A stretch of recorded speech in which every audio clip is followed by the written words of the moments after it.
everyone, and welcome to the show where after the collision, we sift through the Wreckage. The Wreckage. I am your host, Jimmy T. That is my co-host, the vet, Jamie Williams. And we are live on the Hamid Media Group YouTube page and also channelattitude.com after the fact. Vet, what's cracking, my friend? What's going on? I'm excited. I'm feeling good. I'm ready to talk about some pro wrestling. Unfortunately, we have to talk about AEW. So, you know, life is give and take. We don't always get what we want. But I'm good. I'm good. Good. You good? Good.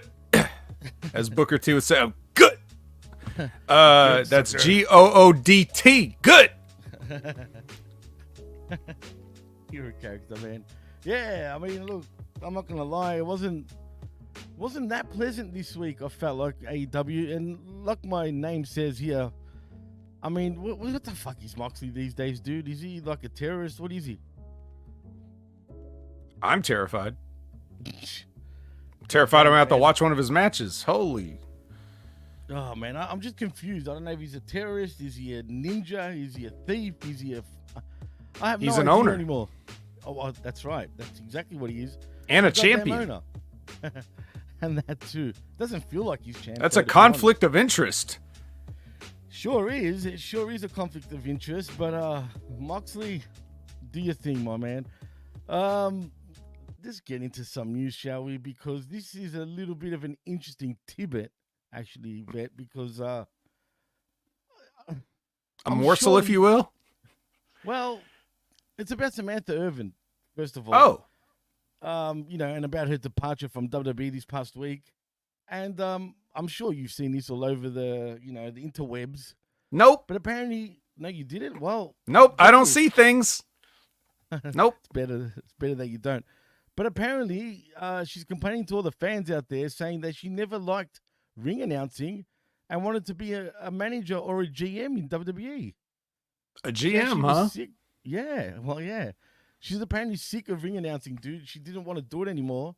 I actually thought, when I first saw this, to be honest, I thought she got hacked. I didn't believe what I was reading, but apparently it's actually her. So, yeah, and she's been complaining to multiple fans saying that she didn't like doing her ring announcing and whatnot. So I find that kind of interesting. What's your take on that?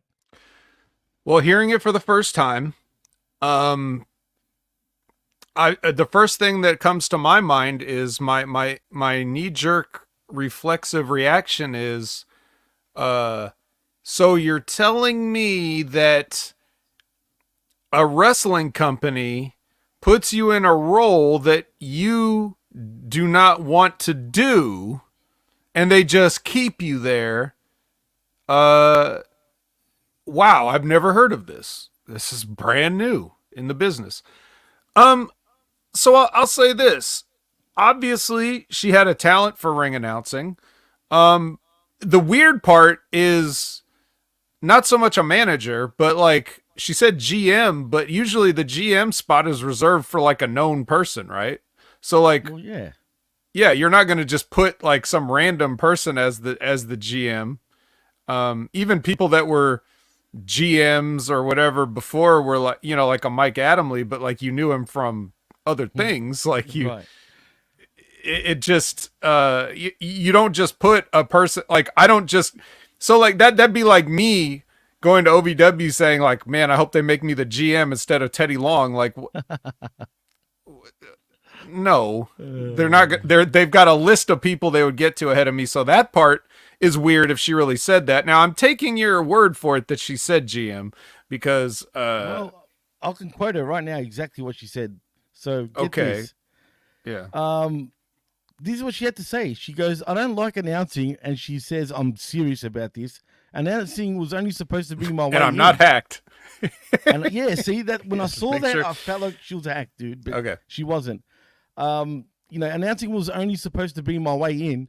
I wanted to manage, maybe even become general manager one day, but WWE saw no other future for me besides announcing.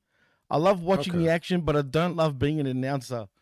And then she's got another response from what a fan said. But before I get to that, what do you think of those words? That came out of her mouth, apparently. Oh, so is she saying she wanted to play the long game and become an on-screen manager and then maybe become a general manager later? Like, okay, I could, like a Vicky Guerrero type deal. Like, I could kind of, I mean, I guess if she wanted to have an on-screen role that wasn't wrestling. Yeah. Okay, that's fine. I mean, if that's what you wanted, somebody's got to do it. If you wanted to do it, it's kind of a strange thing because most people, they usually are pretty clear about their, like their ambitions, like their dreams, as they say now. I had a dream, I wanted to be at the main event of WrestleMania or things, So no, but I mean, that's fine if she wanted to do that, and they made her ring announce because she had a nice big voice and they thought they could do something with that. But I'm just kind of shocked that the way she poo-poos it is kind of weird because she does say more because a fan asked her saying she said this or he said this. This responded back stating, with that being said, I totally understand you have been a huge light for the industry. This is what the fan said, right? So I don't know who this person is. Some random mark on Twitter, right? Okay, can we just, does she respond to this mark? Yeah, she does. That's why I'm reading this out. God. So, and them not utilizing your full potential is disrespectful. Thank you for all that you've done here. I will always remember the energy I felt when you announced names. Thank you again. Continue shining your light around the world. And then she responds to this, saying, thank you so much. I love WWE. I'm so proud and honored I got to share all the moments with fellow fans. Much love. Also, they wanted Rico to stay in the big leagues. I as in Ricochet, I assume, right? I don't know why everyone pretending like no. She meant Rico Constantino, obviously. Well, that's how she put it. But he was always in great positions at WWE. And then she said, my husband's a millionaire, so yes, I don't have to do a job I don't like anymore. Are you kidding me, bro? Yeah, sweet. Is it just me, or is she not as wholesome as we all thought she was, dude? She's just who thought anything? Why is anybody spending any time thinking about Samantha Irvin? Is my number one question. I just don't understand. This is why I asked you at the beginning, like you asked me, did you see this? No. I don't see this. I don't see what Samantha Irvin, a ring announcer, not to belittle her. I don't follow her. I will not follow her. There's nothing that could make me follow her. And I certainly am not going to see the conversations that she has with random nobodies. That's what she does, bro. Same with Ricochet. Good. That's her business. I'm not here to tell her what she should or shouldn't do, or even to care about what her thoughts and feelings are about, like, where she's like, I did hear Brian Last read out her long ass tweet thanking literally everybody that ever stepped foot in a WWE, occupied building. That's great. That's great. She's like saying every one of you guys is so wonderful. Blah, blah, blah. By the way, I'm out of here. So it's like, what are we supposed to, she didn't have fun there. Big deal. Lots of people hate it there. WWE has a way of making you hate what you like. That's what they do. A lot of people hate their jobs, and a lot of people can quit their jobs and find other jobs, or do no job, or they could stay at the job or just whatever. Like it. Why is this ain't news, bro? I guess it's with a long way of me coming around to this shit ain't news. Fuck Samantha Irvin's conversation with a fan. What else have we got today? Well, what do we have today? Oh, you're already starting hot, vet. This is gonna make it even hotter, dude. I told you I'm excited and in a good mood. Yeah, but this is funny now. The Kevin Owens contract situation, dude. I thought he resigned. Well, I'm pretty sure he's re-signed, but for whatever fucking reason, because it's pretty sure, dude. huh? Well, I'm not sure, right? But unlike others, I don't have tomato sauces or friggin' mushroom sauces as my sources. You know what I mean? Mm-hmm. I'm just going by common sense. The rumor was that he re-signed. We spoke about this a couple of weeks back too. I heard he re-signed. Now, if he hadn't re-signed, you think WWE would be putting him in a prominent position, if you know what I mean? It's Yes. on the card right now. You still think Yes. that? Yes. Okay. You're the only one that's got a different take to this. So I've already said my take on the Smack Attack, yesterday. Please give me your take on this. So do you think he's not re-signed yet? Or do you think he has signed and everyone's, being too much of a detective over nothing? I don't think anything. Let me state that right off the top.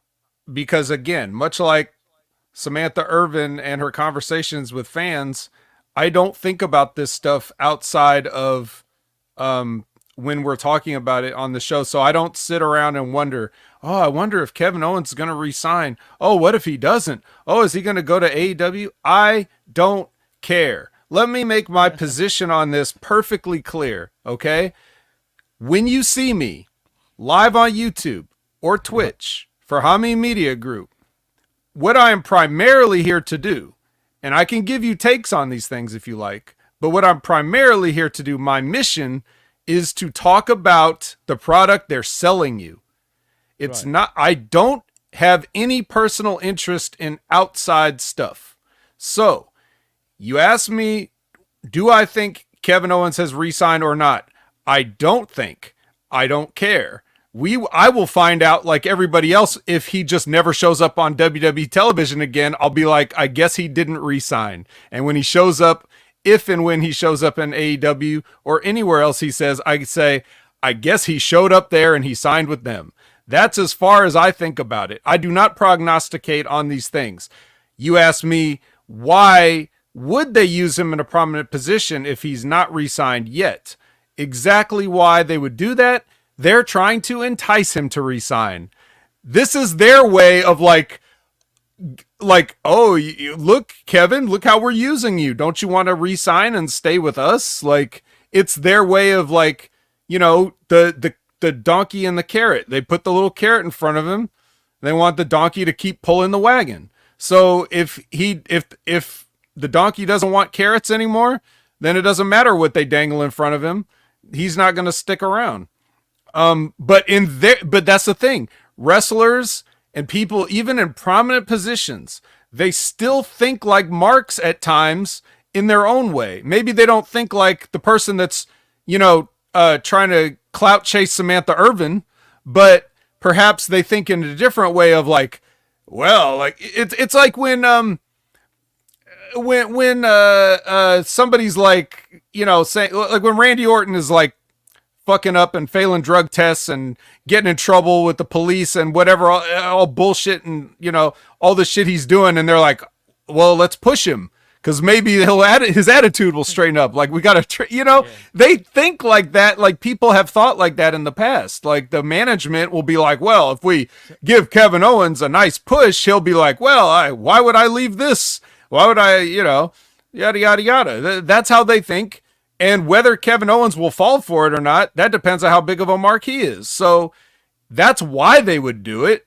Whether that is what they're doing, I don't know. Whether he has signed or not, obviously I don't know. But they did the same thing with Ricochet. They put him in an angle and then had him ambulanced out because it was really right up to that moment.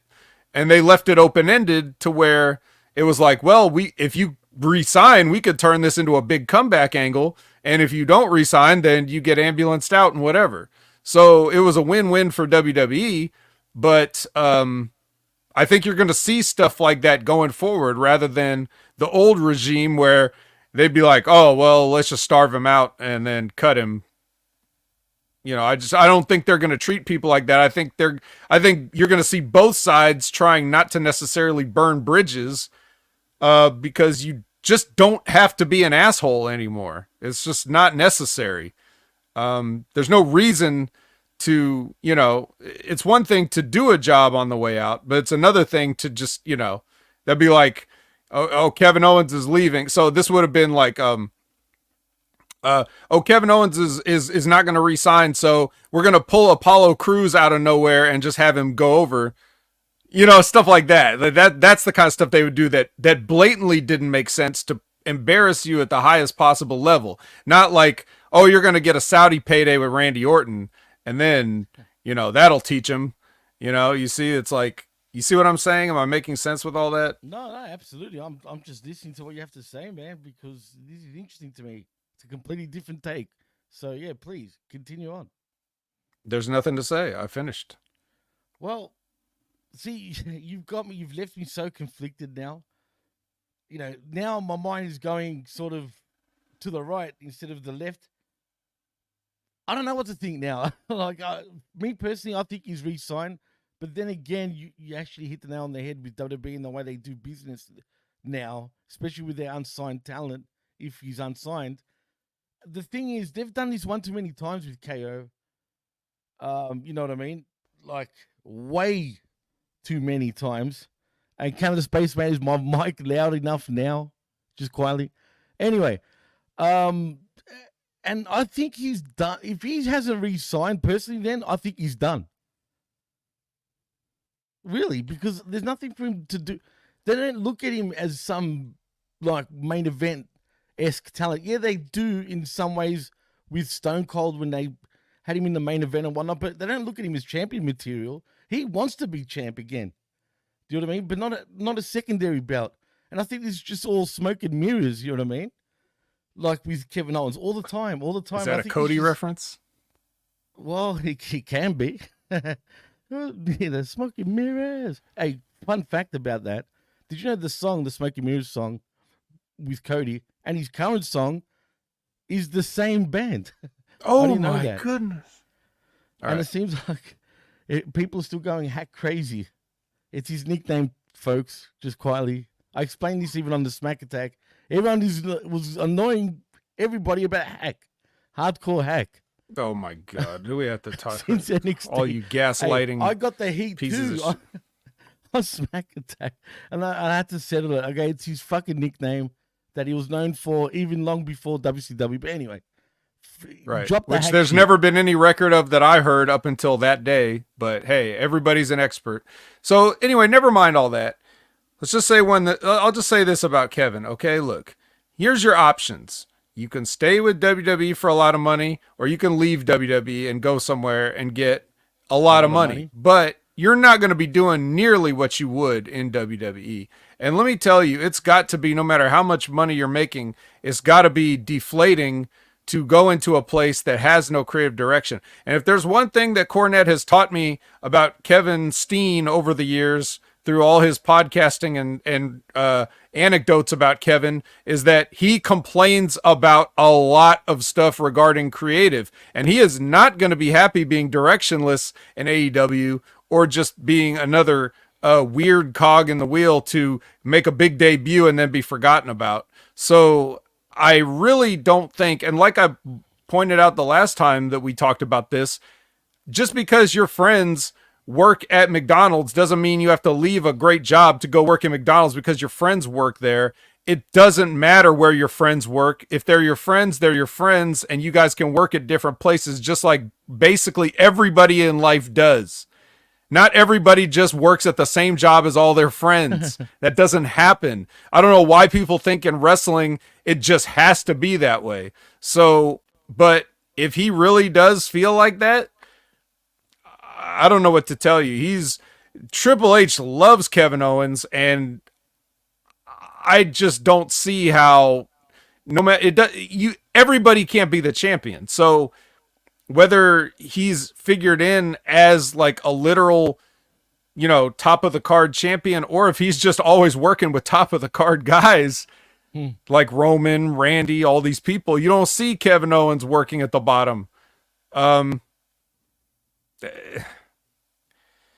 We'll see what happens. We're just speculating right now. So time will tell. Apparently his contract, if he hasn't re-signed and if it's true, is set to expire in early 2025. So we'll see what happens.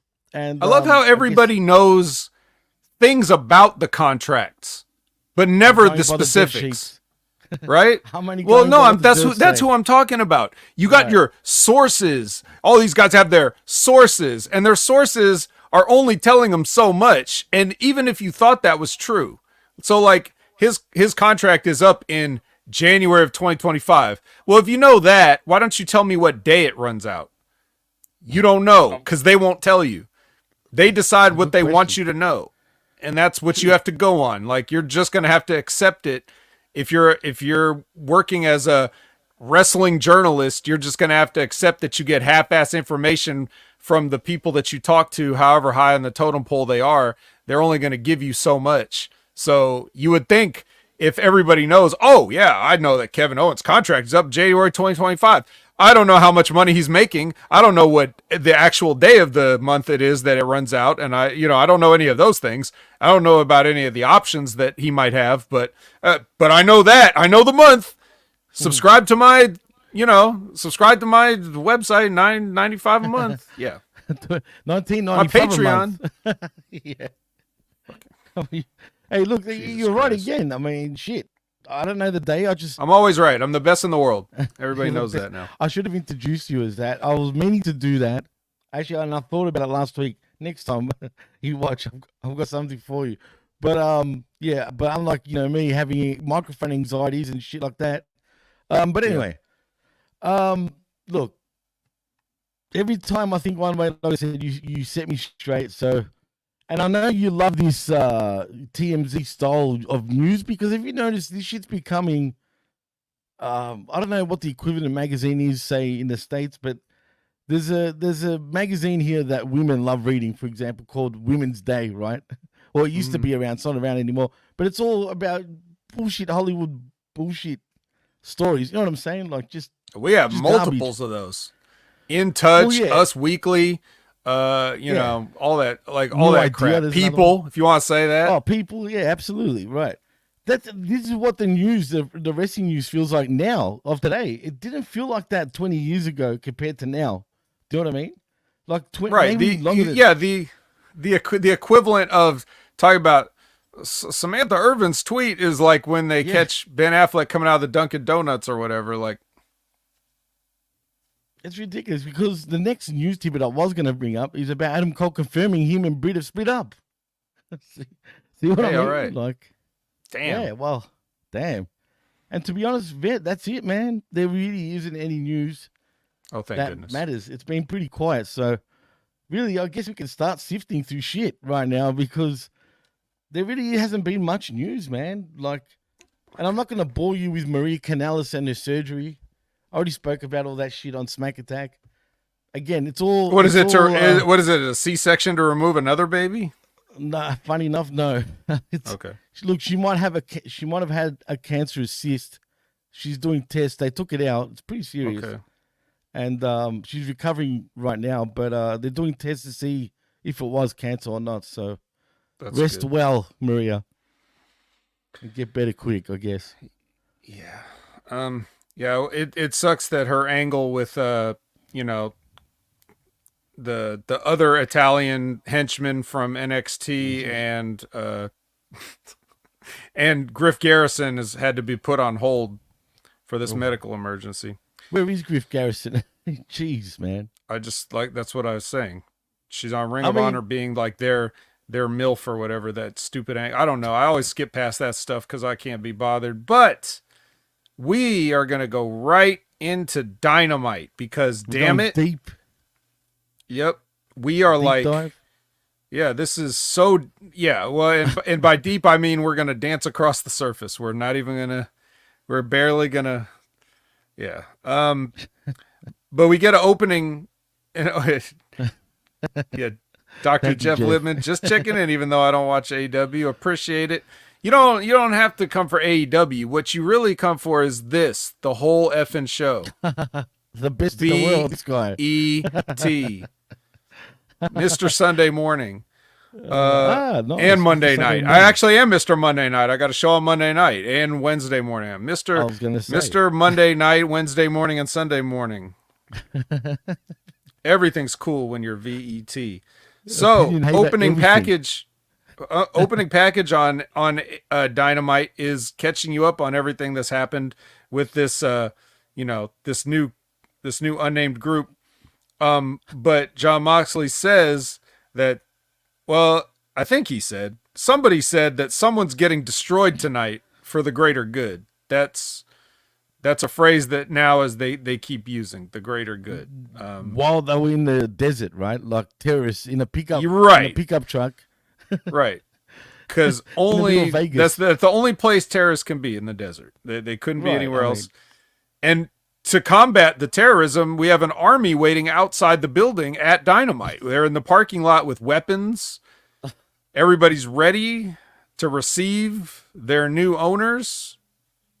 This annoys basically, me, it's basically the whole roster except for the ones that couldn't be seen outside with the rest of these people. How about we say it's the whole lower mid card roster out there, not the upper card guys. None of those guys. They don't care. I mean, they don't care. Well, they've never been attacked or suffocated. They don't have to worry about. Of course not. They don't know how to like break through plastic friggin' bags. I mean, come on. No need. Jeez. So they show those guys, and then they have Shivani in the ring, and he brings out Hangman Adam Page. And before he can really get into it, Colton Gunn attacks him and is summarily disposed of. And then Jay and Juice run out, and they run off Hangman. And then Jay gets the microphone and says Hangman can do his best to cover up his lack of ability with things like barbed wire and like all this other stuff. And I was like, hey, a little bit of work shoot in there. Oh, boy. He says, but when the bell rings, he doesn't measure up to the switchblade. That's basically his point. He takes a long time to get there. I'll give you like a little bit of a preview for Collision? what I want to get into later, but it's like, as much as I love Jay White, this is not, we're slotting him in the babyface role for some reason. And I was going to ask you that.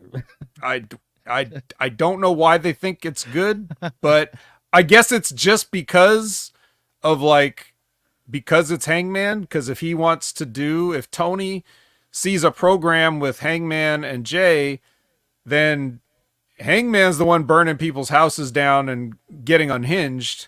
So I guess by default, Jay becomes the face, but that's still not the role I like to see him in. And I thought him coming back and just beating Hangman means that we're done with that, because what else could you say? You lost straight up. There's no reason for a rematch. You just lost. So why bother continuing it? Anyway. He's AEW, man. I mean, come on. I mean, obviously they have some sort of a plan that I don't know, but I don't think it's going to be any good, personally. Straight up. So then we get a quick little package on Sammy Guevara and Shelton Benjamin, and then we get the match. The match. All right, Jimmy, what did you think about Shelton Benjamin versus Sammy Guevara? I'll go with you first. Look, man, any time I see Shelton Benjamin in the ring kicking Sammy Guevara's butt, I like. But the match wasn't as good. Look, man, I hate to say this. I'm a big Shelton Benjamin fan. I am, truly. But he's looked sluggish, dude. The last few matches, to be fair, he's looked kind of sluggish. His matches have become a lot slower than usual. He can't keep up with the faster guys, you know what I mean, anymore. Which is fair enough. He's 50 years old, for crying out loud. And he looks phenomenal. Shape-wise, he looks phenomenal.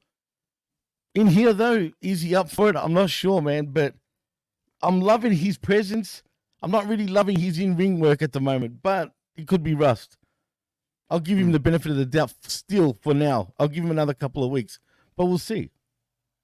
Well, I would like to give Shelton the credit that he knows that it's not necessarily about having to keep up with, so to he's speak. about the story, really, about, painting the story. Well, and stuff, he's in the role of, like, I'm supposed to be, like, a dominant enforcer.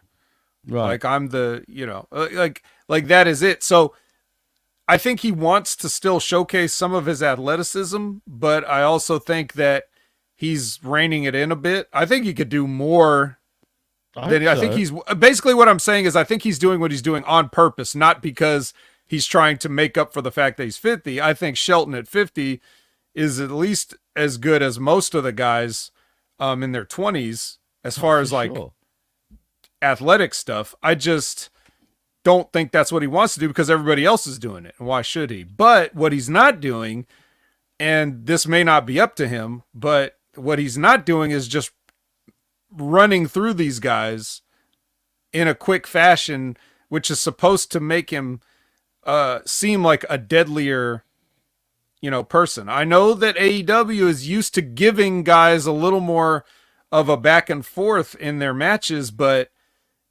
if we see that all the time, it would stand out more if he comes in and like Sammy Guevara, you just assume this match is going to go 10 minutes through a break. But if he beats Sammy in 2 minutes, then people will be like, holy shit, this guy didn't even break a sweat.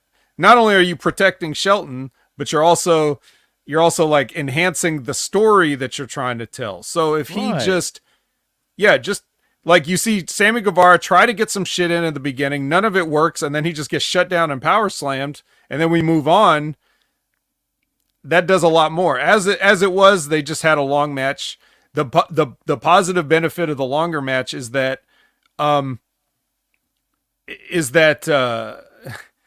he gets the reps to get back in ring shape more. Like he gets time, like he can make the most of his time by having the match go longer, but it's just not good for the character. That's all. But they did a reverse HBK here where Sammy did the springboard and Shelton super kicked him out of it. That was cool. Actually, I didn't mind that. Right. So yeah, 20-year anniversary of a cool spot, but then he did 3 more things after that. And it really should have just been the finish right then and there. Like not only everything else I said, but it's also like, I don't even need my finisher to beat this kid. I'll just super kick him. And maybe the match could have been one thing. Maybe it could have been ring the bell, Sammy Guevara springboards him and gets super kicked 1, 2, 3. Maybe it's a 3-second match. Maybe that. I would love that. Wouldn't it be great? I would. Yeah, absolutely.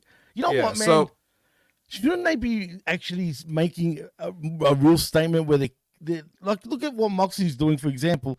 Shouldn't these guys be doing essentially the same thing and just leaving everybody in a bloody heap? Because, well, yes, in a way. And yes, Zane Vicious, I'm aware that it's not exactly, but you get it. Thank you for the correction. Everybody, Stat Boy, Zane Vicious. So Stat Boy. So, yes, everything you're saying, Jimmy, but instead of a bloody heap, you just beat him in the middle of the ring because you're a pro wrestler who wrestles, and then that's it. Right. You don't have to do the extra, thug shit because Moxley and them are already doing that. That's what I was going to say to you. So you have somebody that's dominant, but they're dominant within the confines of what the sport they're there to play. So I just beat Sammy Guevara. I don't have to beat him up after the match because why should I? I easily beat him in the match. It wasn't even a problem. So why would I need to do more? But do you think before we move on quickly that it's the wrong time to introduce the Hurt Syndicate right now while doing this Moxley storyline?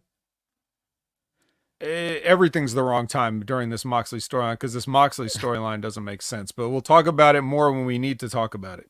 Right. Because right now we have to talk about Renee Moxley. I mean, Renee Paquette and Mariah May. Or Good. Renee Good, whatever the fuck it. Yeah. Moxley's your last name. Renee Moxley Good. Yeah. And Mariah May, the old, grizzled, cranky veteran that she is, took Anna Jay's gear and threw it out in the hallway.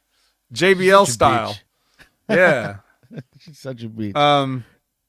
And then Anna Jay's like, my gear. And then she tries to fight. And then Christopher Daniels like right there. He's like, just right there. He disturbs me, dude. The way he just grabs the women too. Back off. Just grabbing them women. Yeah. Why can't they have like a woman to do that? Yeah.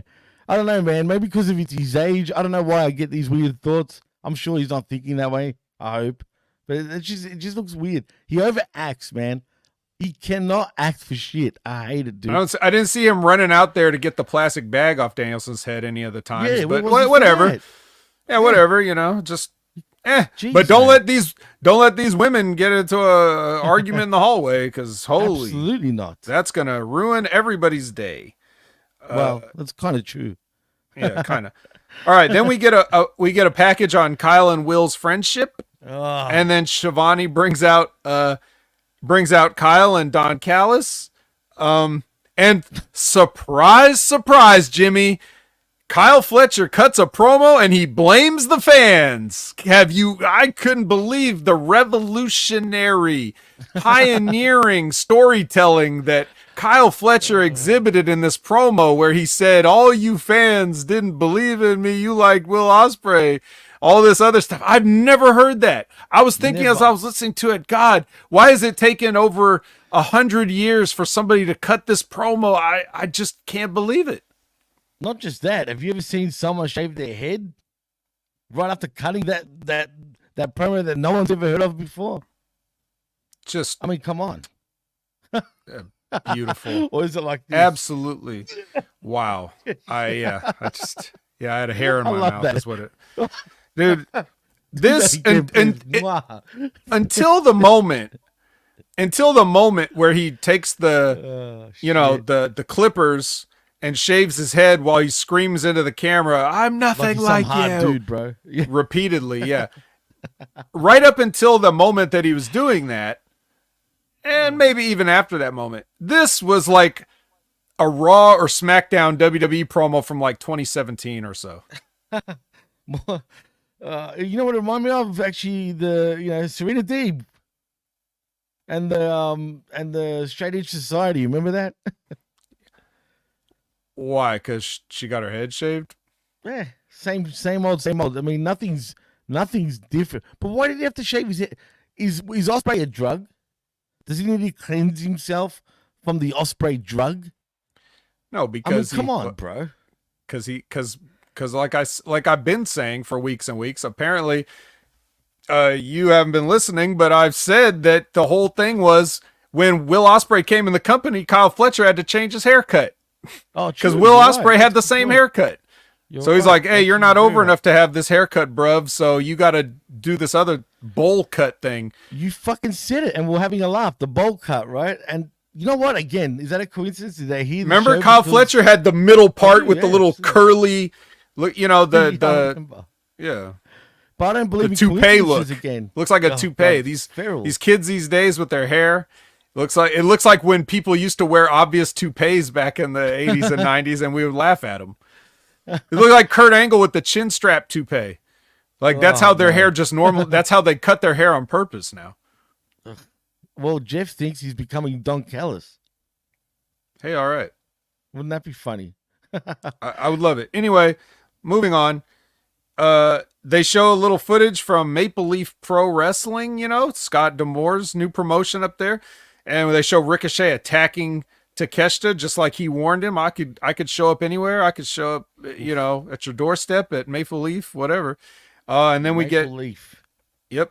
Then we get Renee with Ricochet, and he's doing his promo. But then the Hurt Syndicate walks in, and they look at Ricochet, and they look at his dapper little suit, and they're like, they give him a compliment on it, like, hey, we like suits too, basically. So, okay, is Ricochet gonna, little intrigue there, little breadcrumb.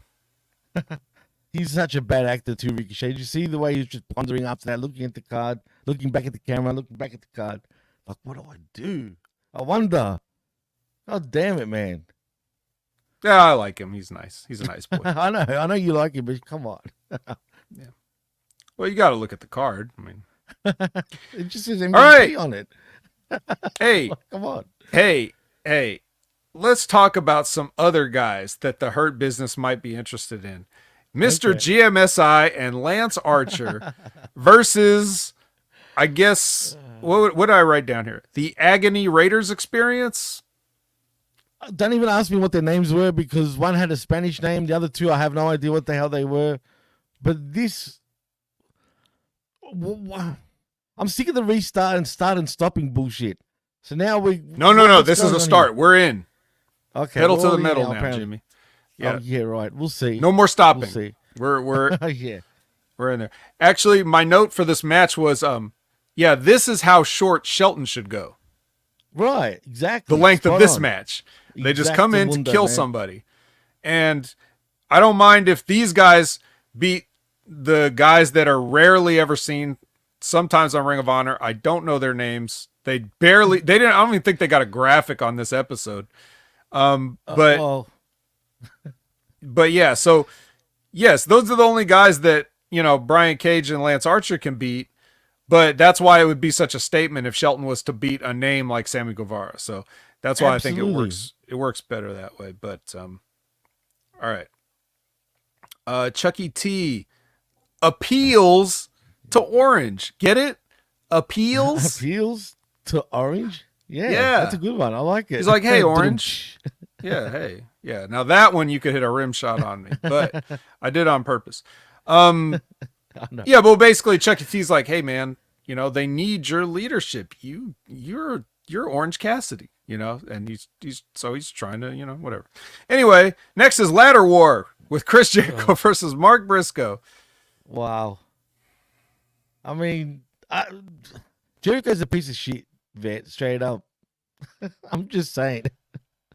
Refresh my memory, Jimmy. And you guys can play at home too.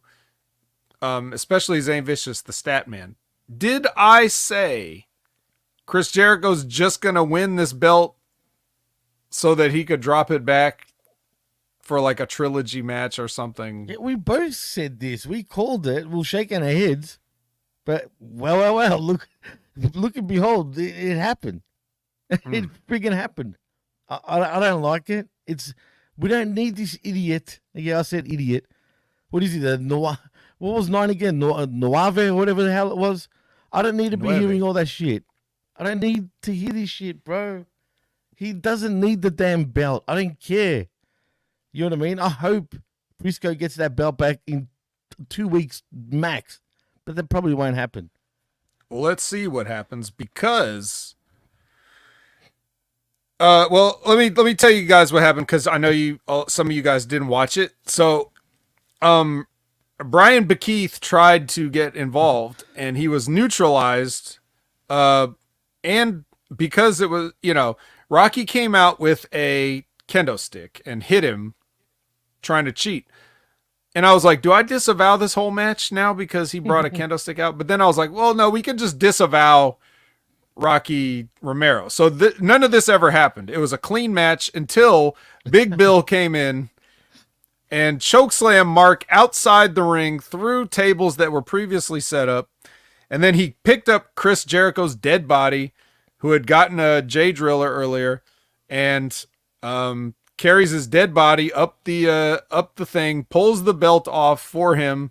So basically Big Bill wins the match for Jericho. And then he becomes the Nueve, like you said. And then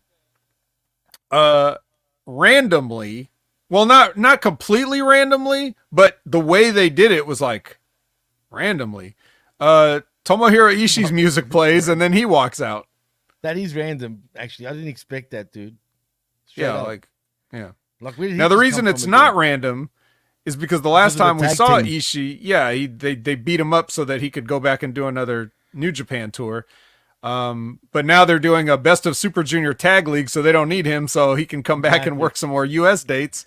And so here he is. And so he's going to at least get one more match. Now, if Ishii wins back the Ring of Honor Television Championship for the conglomeration, or not television, the World Championship for the conglomeration, I won't be too mad at it. But I don't really think that's going to happen. I can see Chris Jericho being like, hey, Ishii's coming back over. Let me beat him. 100%. Zane Vicious apparently is very Spanish now, too, because he says, El Campeón del Mundo, Ves Nueve Cabrones. Yep, champion for the 9th time. Champion of the world. 9-time world championship, motherfuckers. Hey, cabron. Orale. There you go. There you have it. So that was that. I felt, I'm taking it a la carte, like as I got to see Are Mark you, Briscoe, though? but I don't. Are you really? Well, I don't want to see Mark Briscoe get hurt and lose, but Well, I just. it's true. I mean, I don't think he's injured, but it can't be fun to be in matches like that. So It was pretty. It was a bit of a crazy match. I'll say that. Like, I mean, they were going through tables galore. I mean, it was a rough match, but these two, I guess, are used to this type of shit. I mean, it is what it is. Right. I just don't. And like so how are we, Jericho- because we have to see this kind of match like at least every week. Like we I'm have to waiting have it gets one of better these next type week. of matches per week somewhere, right? Well, when do you think they'll ever do not an ECW reunion show, but an FMW reunion show? Since they love the Japanese stuff, do you think that would ever happen in AEW? I mean, You anything's couldn't put possible. it past them. Where's Anything's Onita possible. at? Bring back Onita. Yeah, he's not quite done yet. They could do it. He's not. He should be. And but then we he's could not. hear everybody saying, "Who the fuck is this guy?" Like Oh, on social come on. media. I mean, I won't, but Oh well, that makes two of us. then we get a package on Chris Statlander and Camille and how they're athletes. Sure. Well, I know that Camille's an athlete. I don't know about Chris Statlander. As a matter of fact, if she has been an athlete, she hasn't been one lately because she's been getting a bit fat. I'm just saying it. I thought she was an alien, dude. Well, What happened to this that? Earth food is really like disagreeing with her metabolism, her alien metabolism. here. She's fucking fat. She's fat. You're right. I've said it too, man. I mean, yeah. I mean, waist wise, she's gone this way, man. She's Like, getting there. She's not there yet. It's not too late. You know, The a hips are good growing. couple weeks of dieting and she could. But Camille, on the other hand, I know she Specimen. played football. She was like lingerie Really? football, and pretty sure she plays softball. So I know she plays some sports. But anyway, they're just trying to make these girls legit to lead up to their match. And then it's time for it's all about the boom, Jimmy. ugh. Boom. Oh, you don't sound happy. No, I'll tell you why in a minute. But before we move on, Labrat asked an interesting question: who's worse, Raquel or Chris? Oh my god, they're both pretty bad, man. Oh no, I'm Worse gonna have at to say what?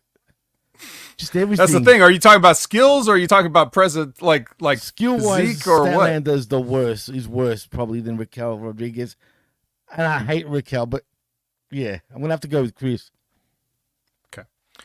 All right. Well, anyway, Adam Cole, baby. So he's out there and he's going to try to do a promo, and then we hear, Adam. Yeah.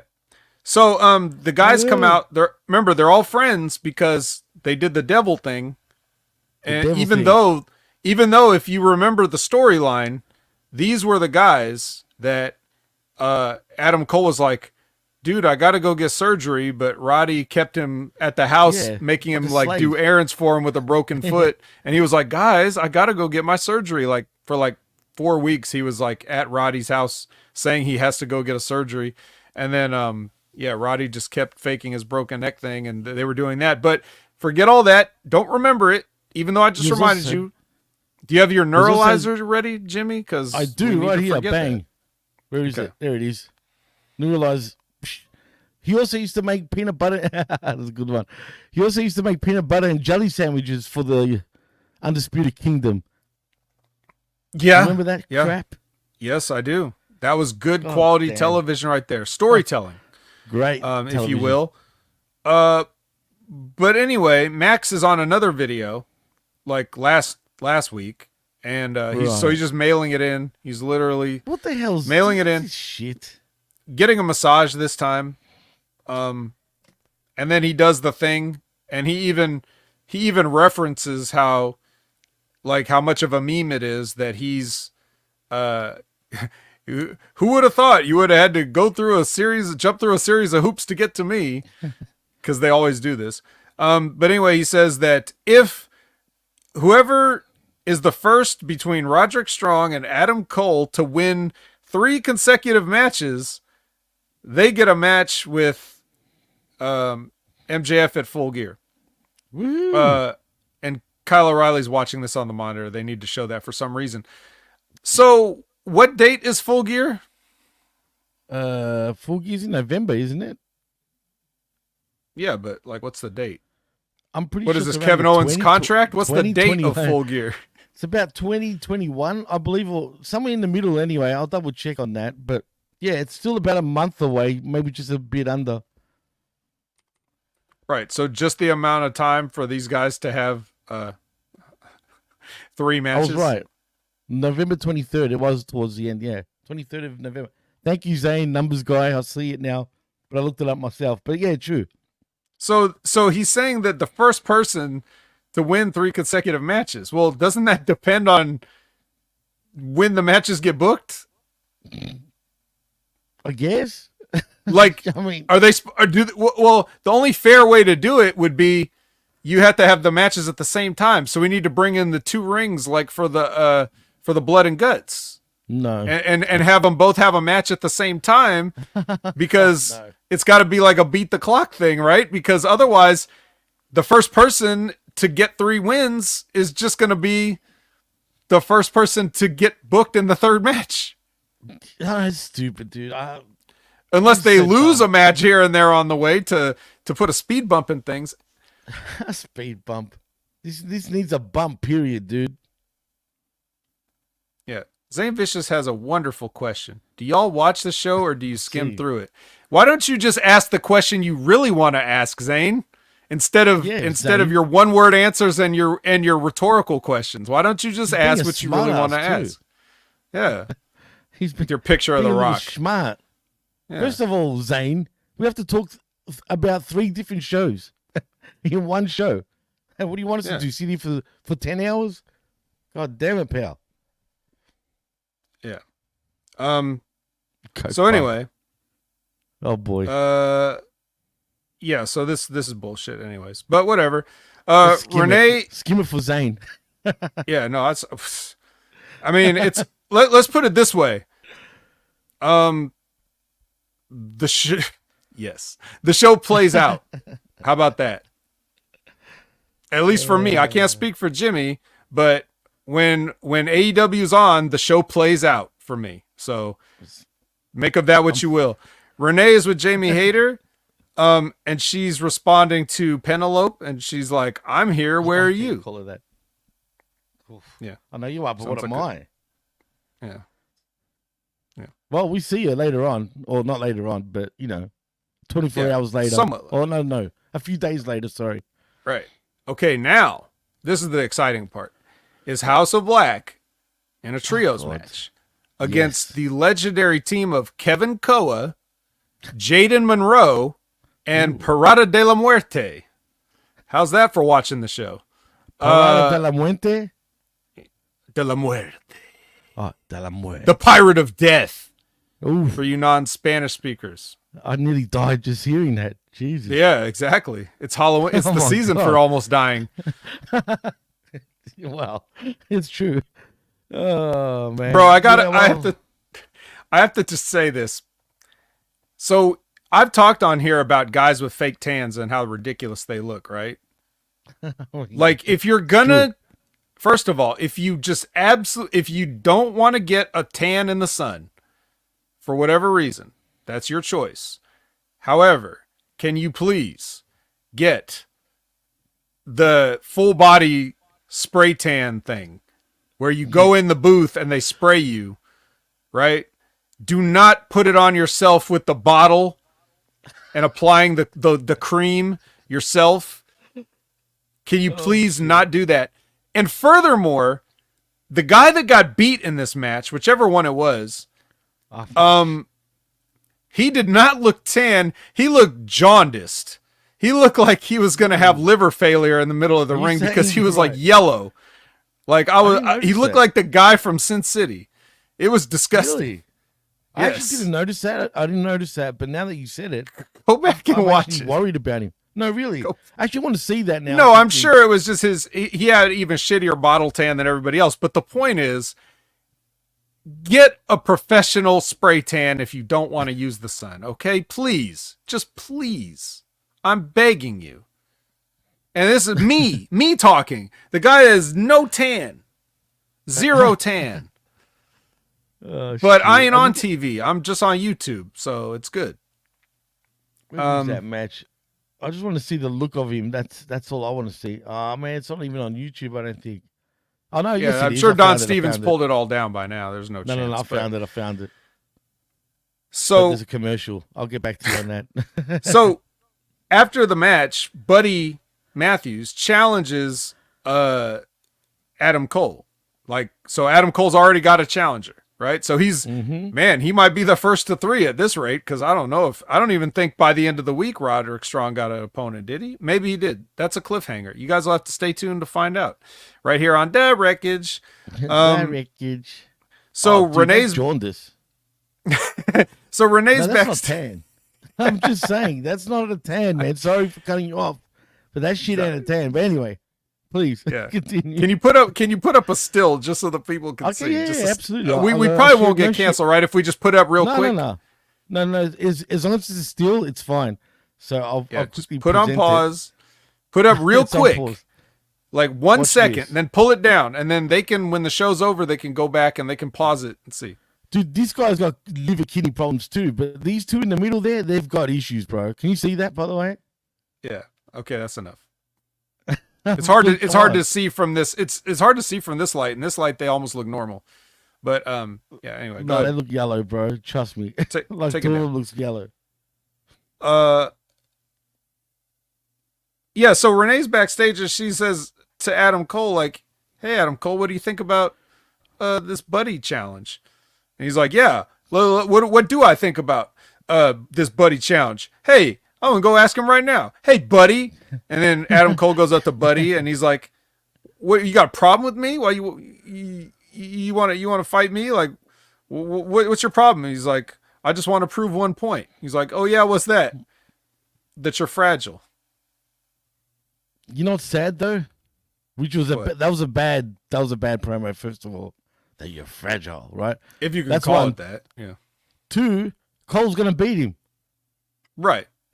Which is even worse. Unless he gets hurt in the match again, and they have to change finish. Let's hope so. I mean, I don't hope that. Come on, I'm saying for Buddy's sake, because he shouldn't friggin' lose, but he will lose, and that's what sucks. But whatever. Adam Cole, right. Baby. Can I say one thing? Is he starting to give you a little bit of heelish vibes? He's sort of tweening a little bit. Adam Cole? Yeah. I feel that way. He is the devil. Oh, well, that's true. So that's what I mean. Do you think they're kind of in the middle about what to do because of that situation? Do we go full-blown heel with him? Or do we try to just write it down and pretend nothing happened? Maybe. It's a good question. Like they might. You know, is it going to be a little devil with a halo? Like, is that how we're doing it? You know, a little devil. Oh, jeez, what do you say? The devil, baby. Yeah. Devil, baby. Yeah, sure. Camille, on the other hand, the angel that she is with Mercedes, another angel. Just 2 angels. God. Love them. Oof. But it's Camille versus Queen Aminata. In my notes, I wrote down oof. Then that's a great match waiting to happen. Man, I just want to. I want to say this as a fan of Camille.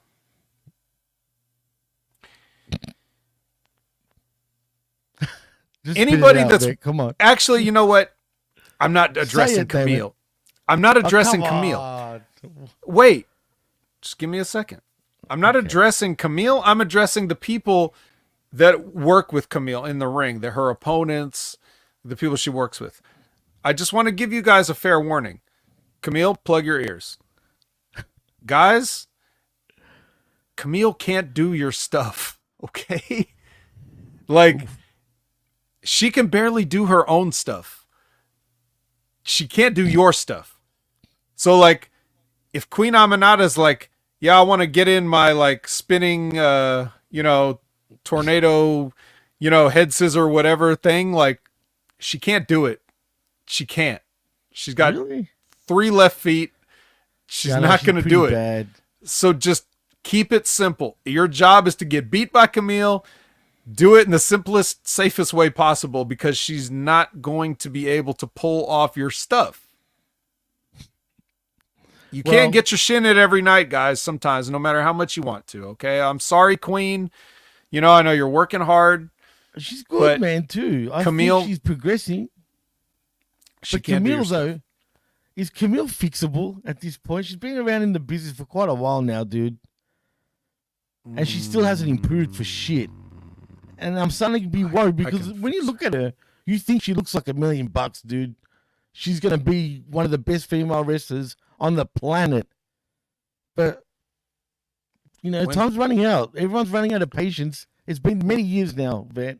When people say the phrase, and then the bell rings, this is kind of exactly what they're talking about. Damn. Everything's perfect until the bell rings. I do like Camille. You said, is she fixable? Sure, if you know what you're doing. And how many of those people are there? I mean, her husband is Tom Latimer. When I watch Tom Latimer matches, I don't say, ugh. No, he knows what he's doing. So absolutely. This doesn't come easy to everybody. So some people need different care than other people. Camille has to be coachable because we already talked about her athletic background. Right. So it's not that she can't be coached. It's that whoever's doing the coaching, it's not either they're not finding the way to get through or whatever, but her aptitude is low. Very low. Because of exactly what you're saying. It's been years. But years of what? It's like Rip always used to say when people said they've been on the indies, Rip would say, how long you been working? And they say 10 years. And he'd be like, 10 years, 10 matches. Because you don't, you don't work 6-7 days a week on the indies. Exactly. You don't have to make all the towns on the indies. You'd be lucky to get booked at all. So 10 matches, 10 years, man. I mean, come on. It's true. Right. The most she was ever working was as the NWA champion. Mm-hmm. And that wasn't, not that, it would be generous to say she had 50 matches a year. Nowhere near, dude. Come on. Not that I followed her whole career, like in every match, but there's no way she had 50 matches in a whole year. But Josh wants to know, didn't Camille turn down an NXT contract? I remember hearing something about that too, Ben. Perhaps. I'm not sure.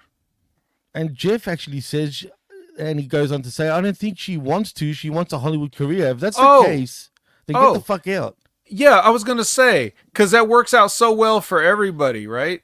Except one person or two people or whatever. Guys that were at the top of the WWE. Exactly. Everybody else has struggled. Hollywood doesn't like, if you're a wrestler, they don't particularly care. Unless you're super over. So, yeah, it's not going to work like that. Yeah, I agree. 100%.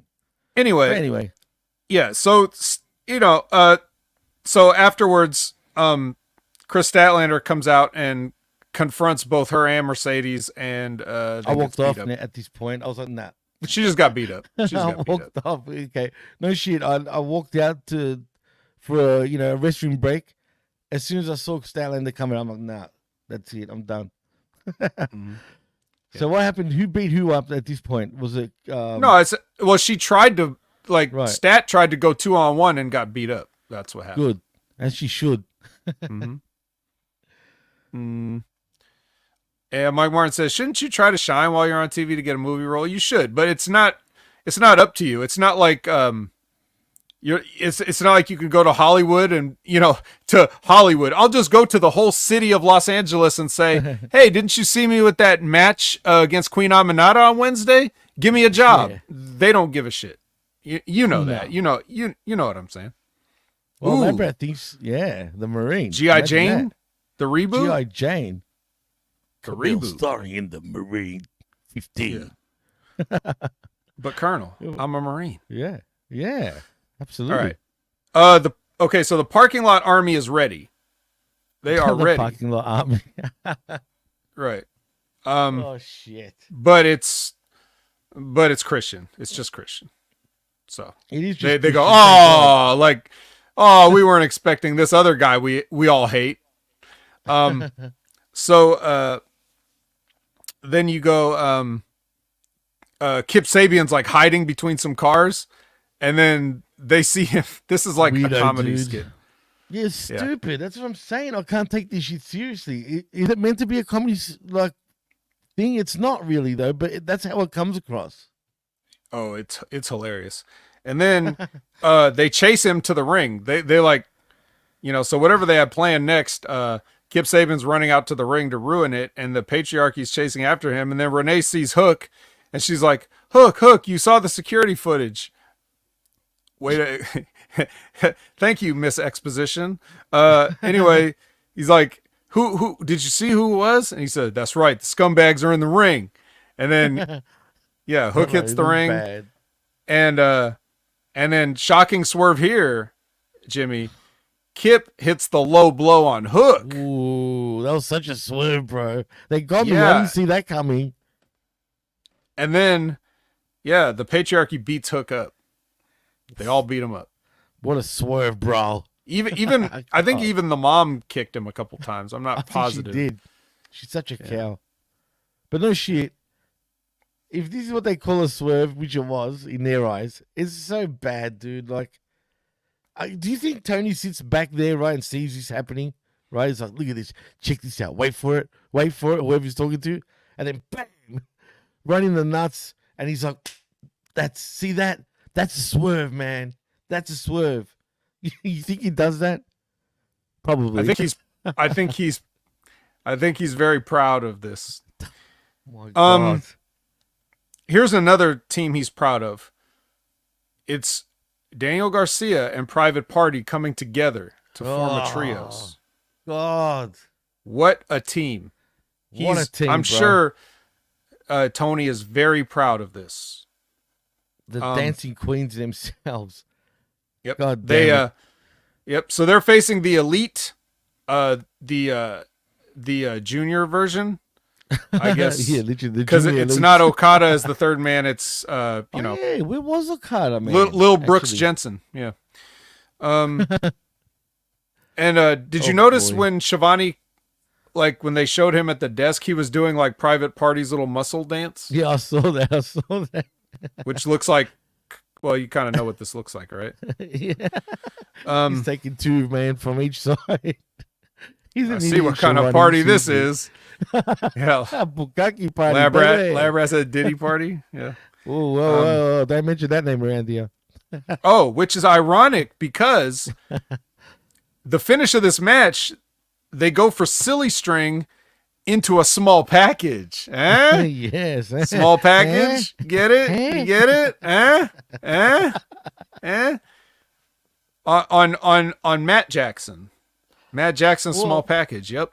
Small package. Did you notice Matt Jackson's ridiculous pearls that he was wearing to the ring? How many pearls he had around his neck? Thick ones, big ones, small ones. What's up with all these wrestlers? What's up with these wrestlers dressing like the Golden Girls now? They're really the Golden Girls, bro. Well, I guess they are the Golden Girls of AEW, right? I mean, really. Yeah, everybody's... Well, I mean, between them and Batista, there's just like a lot of B. Arthur love out there. It's weird, bro. Wrestling, I don't know, man. If you think that's cool, there's something wrong, man. Only women wear pearls, bro. At least he's a heel. It's heat, Jimmy. It's just heat. Yeah, I know. It's funny heat to me. I actually laughed. Mm-hmm. If that's what you call heat, I don't know. But still, I laughed. I didn't say, what the fuck? I just laughed. Yeah, I mean, if you can't do it the real way, just wear pearls, and then that's it. Pearl necklace for the young. Labrat hit the nail on the head. Speaking of Diddy parties, I mean, we need a Nakazawa oil party because remember he used to have the baby oil. That's What true. happened to that? Oh my God! Well, now he's never coming back. Never coming back. Well, but isn't he Kenny's like personal live-in butler? So like wherever Kenny's at, I'm sure Nakazawa's waiting on him hand and foot. I don't want to go there, bro. Come on. I'm a Kenny guy, man. What do you mean go there? It's there. It's already there. I know it's there, and I want to go there. I'm in denial. Put it that way. Hey, there's nothing wrong with it. I mean, it's just you're a manservant. That's all. It's just like with Virgil with Ted DiBiase. It's professional. He's doing a job. He's getting paid. That's it. Virgil, God damn it. R.I.P. to Vincent. That's right. But anyway, Isaiah says now he put something on the line to get a rematch here. He says, "Hey, there's an offer you can't refuse. If you give us a title shot and we don't win the AEW Tag Team Championships, Private Party will split up forever." And then you see Nick Jackson going, I like that idea. And then Matthew Jackson, yeah, I like that. Yeah, you're on. Right. Yeah, never, like, setting aside the fact that they run the company supposedly, and they could just say, no, you can't have a rematch, and it doesn't matter if Private Party is still a tag team. You're gonna split now. So we'll just split up as a tag team, and then you could attack us individually? Like, who thinks this shit is any good? Well, you know who else thought it was stupid? Mark Quinn, because he was like, hey, what are you talking about? Like, why you what? I didn't agree to this. Yeah. I've got a feeling though, I'm gonna call this. They will split up, but it's gonna be Quinn that turns. That's what I think is gonna happen. Yeah. Why bother turning? You already said if they're probably not gonna split up. They're probably not going to split up. They're probably going to win. They probably are going to win. If they win, I don't know. Maybe you're right. I just don't see what good it does to have. It's AEW though. You got to think the opposite way though, Vet. You know what I'm saying? It's not like at first I was gonna try to say something that made any kind of sense, and then I realized if Todd Brantley were here, he would just say, you know what he would say. So I just won't say anything at all. All right. Because this isn't the end though. Because we're not out of this angle yet. Because while they're sitting there like confused, like, hey, I thought, why didn't you tell me you wanted to, blah blah blah blah blah, and then on the video screen we see the truck pull up from the desert. Right? And everybody's ready to attack with weapons. And then Marina gets out all by herself and just leans on the hood. And everybody's like, well, even though we hate you, you're a woman. So we're just going to stand here. And then from behind, the rest of the crew attacks the guys that are in the ring. Yeah. God, and then Moxley from somewhere in the back. Where's from? I don't know, the desert, and then maybe they had a, whatever sporting goods supply store. They had a Dick's Sporting Goods in the desert. I'm sure they did. Yeah, and then he is dragging Chuck Taylor to the ring, like just like a sack of potatoes or something. Potatoes. And they bring him in there. They Pillmanize his neck with the chair. Everybody finally rushes in right after it's too late and not a second before. Everybody from the parking lot finally makes it inside the building. But I'll give him credit on this one thing and nothing else because this whole thing sucked. But at least that was the reason why nobody came to help, because they were all outside. So at least that gave them time to like run in and hit the ring. Like that was finally, because the rest of the times they always do this, I would just assume everybody's like right around that gorilla position area just doing whatever, and they could easily run out like half dressed to try to stop somebody from being murdered, but they never do. And at least this time they were all the way outside the building and had to take time to run in. So there you go. And then the important thing to take away from this, Jimmy, is that Orange is shaken by this. Oof. He's kneeling at his best friend's crippled body. And we've seen a face on Orange Cassidy like we've never seen before. Never, dude. Never. Yeah. Shall I be worried? I think you better be worried for the new owners. You do not want an unleashed Orange Cassidy. Oh, what does that mean? I mean, does he start squeezing oranges onto you while wrestling? What's an unsqueezed? Like a real man's man. Gonna do? Like a real man's man. Yep. You know what? Watch. He's gonna start wearing black jean jackets, black jeans as well. He's gonna get. Yep. He's gonna be rotten orange. You know what I mean? Overripe. Rotten orange. Hey, that's a good name for him. He should be called that. Dude, we could be seeing it. He could. This could be his Sting moment. His NWO No. in the orange in the rafters. Oh my God. And he squeezes his oranges on everybody before he comes down by the oranges, not the rafters. But you know what, dude? I don't know where this is going, but it feels like a real cheap version of the NWO storyline, dude. Doesn't it give you those vibes? Everyone's sitting outside waiting. I've seen this before back in '95, dude. And at least it was new back then when they done that shit. Unlike this. You know what I mean? I'm sorry, I meant 96, not 95, because 96 is when they debuted. But I'm just saying, you know what I mean? Like, I've seen this shit before, and this is a real cheesy version of it. Like, I mean, extremely cheesy. Except in this case, very orangey. Yeah, orangey, yeah. Juicy. Like Labrat said. Very juicy. Very juicy. Spoiled very orange, juicy. blood orange Spoiled juice orange. bath, orange with pulp. I mean, we got ways that we can go with this. See? It's not that But hard, man. Actually, blood orange is a good heel name. Oh, that's a great one. Blood orange. I like that, Zane, you prick. Straight up. Because he came up with the best one, I think. Yeah, that's a good one. I'll give him that. I like it. Blood orange. But anyway, yeah, we'll just have to find out what happens because this is how we go off the air. Now we don't know, you know, how this transpired. They were out of time finally, even with the overrun. So that brings us to Rampage now. And do you think we're going to pick right up where we left off on Rampage? No. Of course we're not. going to start with a triple threat tag team match. Woo. It is the Undisputed Kingdom versus Shane Taylor Promotions versus the real Gates of Agony, not that bootleg version that we got for Lance Archer and GMSI to beat up. We got Roderick Strong on commentary. The win comes when Matt Taven frog splashes Lee Moriarty for the win. I really am not sure how into any of these guys the crowd was, but no one gave a shit. This was easily the most boring choice to win. Like, with all due respect to Taven and Bennett, these guys are the ultimate cheese sandwiches of wrestling. There is no money. There is no money there. Guys, do your thing. Get your money. Get your money. Just know you are not bringing in any, and you never will. Like, that's harsh. Understand that. There's nothing for you guys. Just absolute nothing. And you know what's sadder, though, about this also, Vet? The fact that Shane Taylor can still not get a fucking win. Even here on fucking Rampage. Give him something fucking... Like, come on, man. Can't do it. Still, he can't even get a fucking win, bro.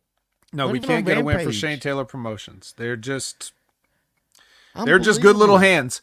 And instead, we got to spend TV time on Beef. Beef is with Renee, and she's trying to interview this dude who looks like if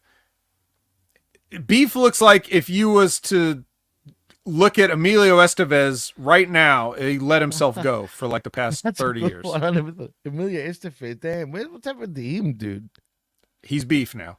So Beef is trying to do this promo, and then JD Drake walks in, the guy Beef replaced, and Yeah. he's like, hey, good luck, Beef. Great. He's so stupid. I can't stand this shit, dude. Okay. Renee is with team up with Jerky.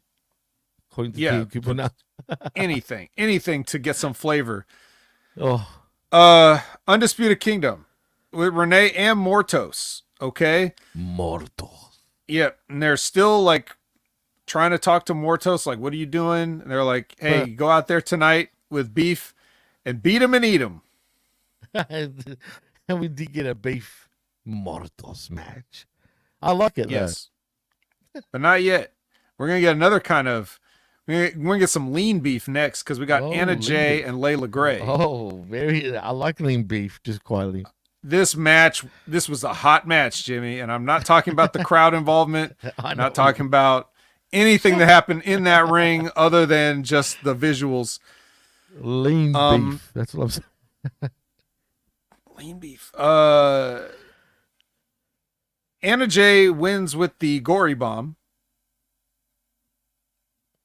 if anyone cares. And then Deanna and Taya are watching like, Boy, have they been relegated to shit. Well, they're watching, they're just watching. Yeah, they're watching. We're from catering. Maybe. I didn't see any tables or plates or anything. No beef? Not really, no. There. Just a monitor. Yeah, the beef was, I mean, Mortos ate a lot of it, and then the rest was in the ring. That's next. It's beef versus Mortos.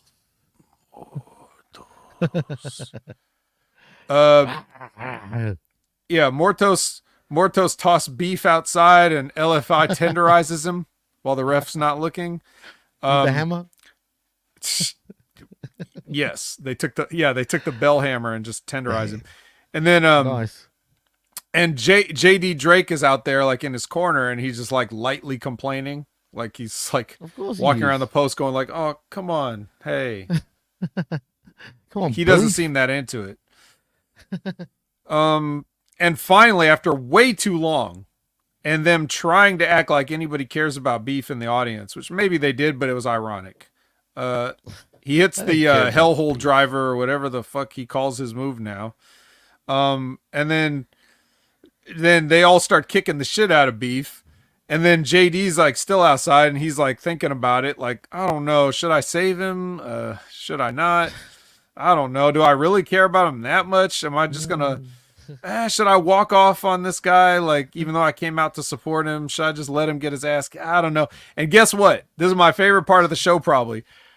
Roosh gets tired of him trying to make a decision and just goes and chokes him out with an extension cord and kicks the shit out of him, too. I love Roosh. He's such my favorite. It's like, fuck this shit. And it just goes, you're not going to help him. I'm going to fuck you up. He's a representation of how we feel fucking watching this shit. Yeah. Honestly. Tell me you don't want to just go out there and grab a freaking cord and choke someone out, man. Yeah. I thought to Tony. I mean, yes, sure, that's kind of Moxley and them's gimmick, but whatever. He's ingovernable. Right. You can't tell him what to do. He's going to become Los Ingobernables de Moxley. That's it. All right, so that happened. And then it's Renee and Harley Cameron. And Harley Cameron says, talking about Thunder Rosa, she's like, anything you can do, sort of. I can do also. Which I'll give her that. And then your main event is Ricochet. Got to support, he's got 2 mouths to feed now. He's on every show this week, so I'll give him 2 mouths. That's right. He's all over the place. He's like, damn, my workload just tripled. Oh boy. Taking on Nick Wayne. Nick Wayne. The Wayne. Hate this kid. Yeah. Can't stand him, dude. No, he's alright, but still. This kid's so weird. He's weird. His head's weird. He still doesn't look at people. Like he won't look at him, dude. I don't know, but nervous? You guys, when you guys watch Nick Wayne matches, watch how he will not look at his opponent. We've spoken about this in the past too. It's funny because I wonder if it's PTSD from something. Maybe he got like hit for looking at someone. Maybe somebody went to like his wrestling school and just left him in a bloody heap. Maybe. I mean, shit. Yeah, maybe. Or his mum, she's always around. She never leaves him alone, dude. Yeah, all right. Well, anyway, Ricochet beats Nick Wayne with a hidden blade type hidden blade move. Ooh. Yeah. Like you've seen Will Ospreay's hidden blade. Yeah. Well, Ricochet's got one too. Except he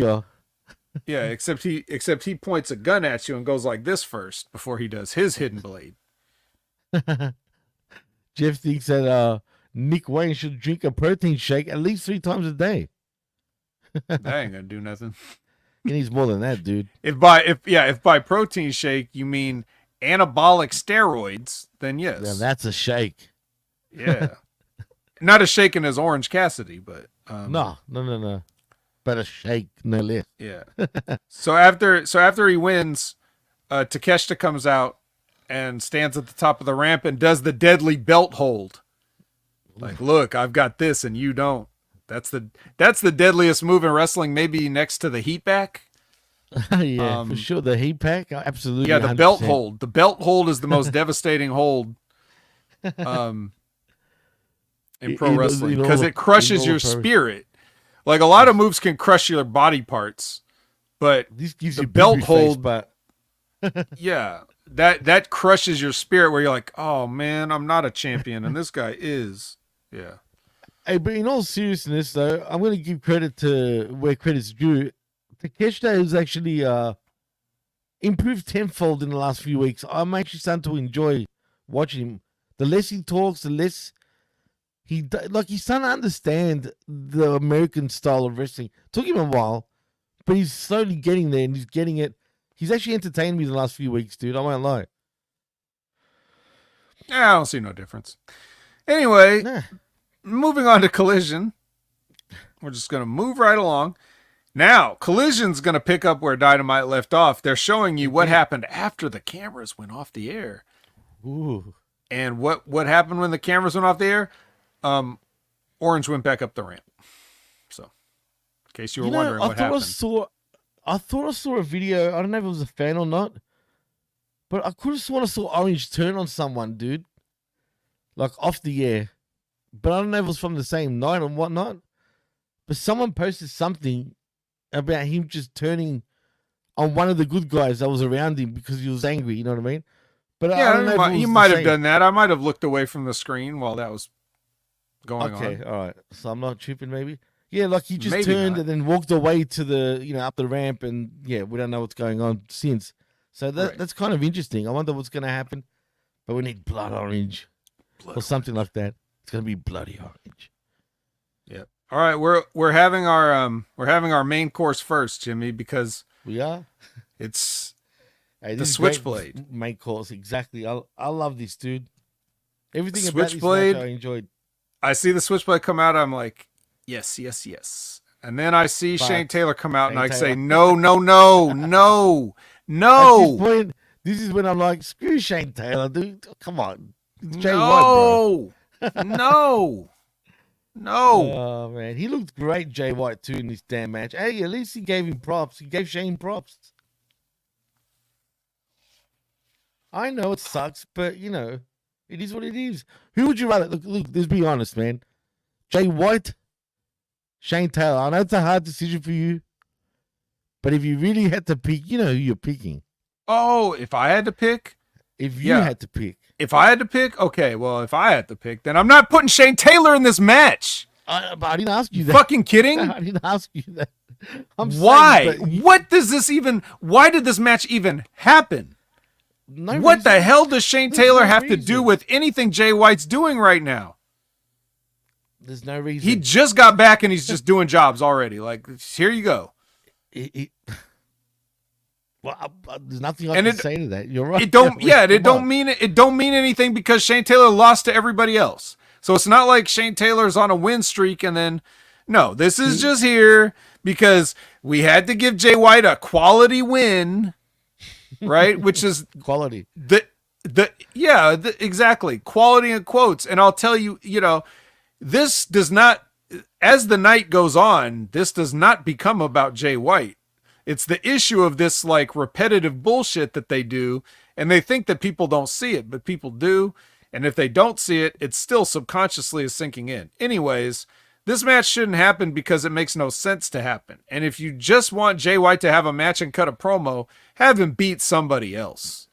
Somebody that you definitely, like why why do you need to bring out, Pirata de la Muerte for a trios match on Dynamite when you could have had him do something like that here?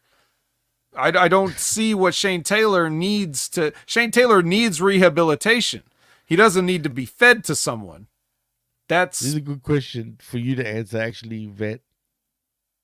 Is Shane Taylor the only black man not eligible for the Hurt Syndicate?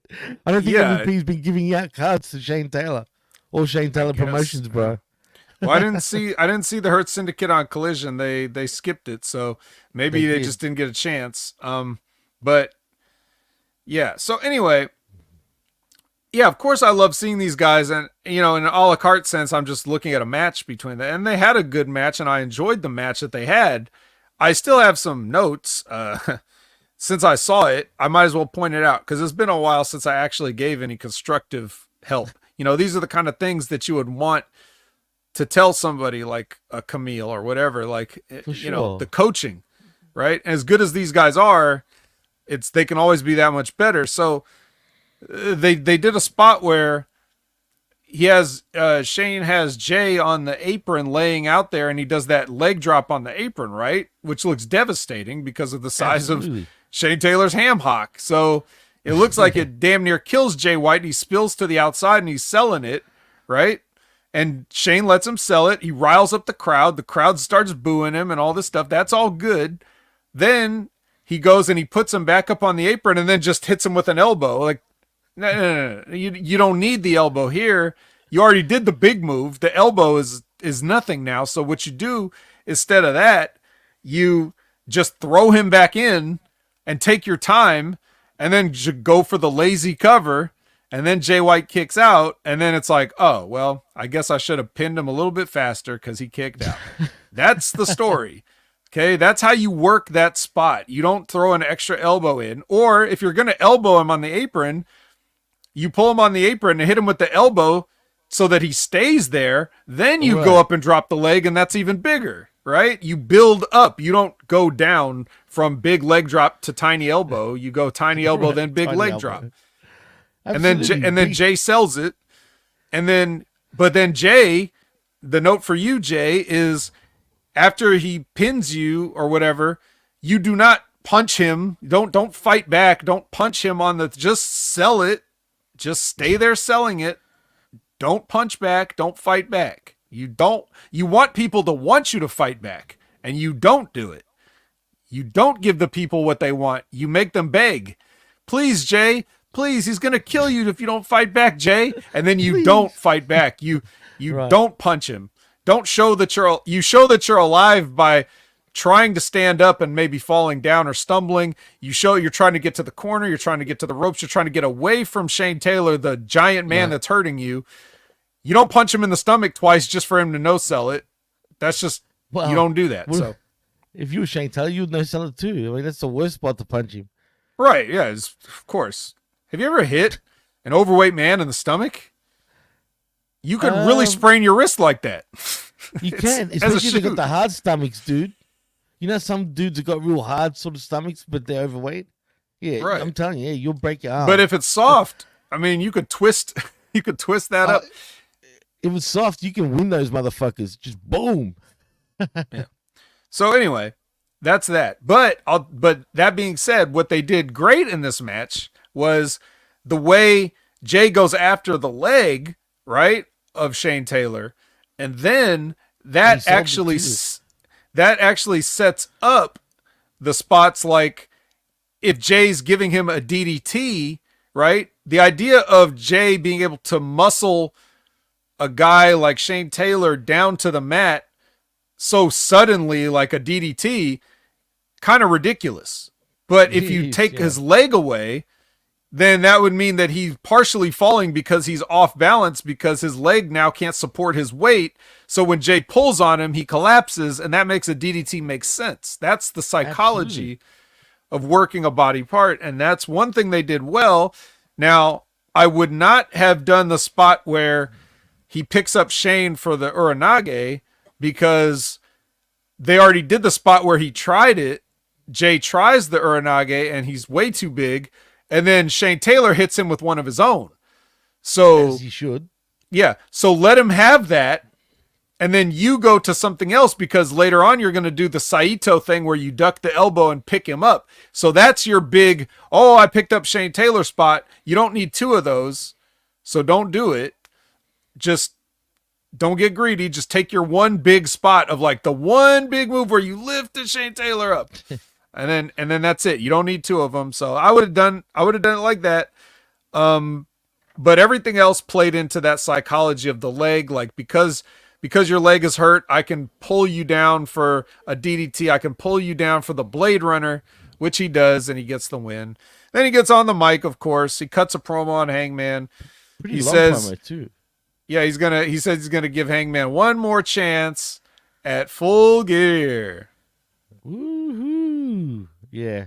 If he loses, wow.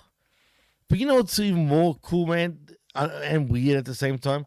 See how behind the fans are now with Jay White? The fans are really like have done a whole 360. That AEW fan base initially didn't even really know who the fuck he was.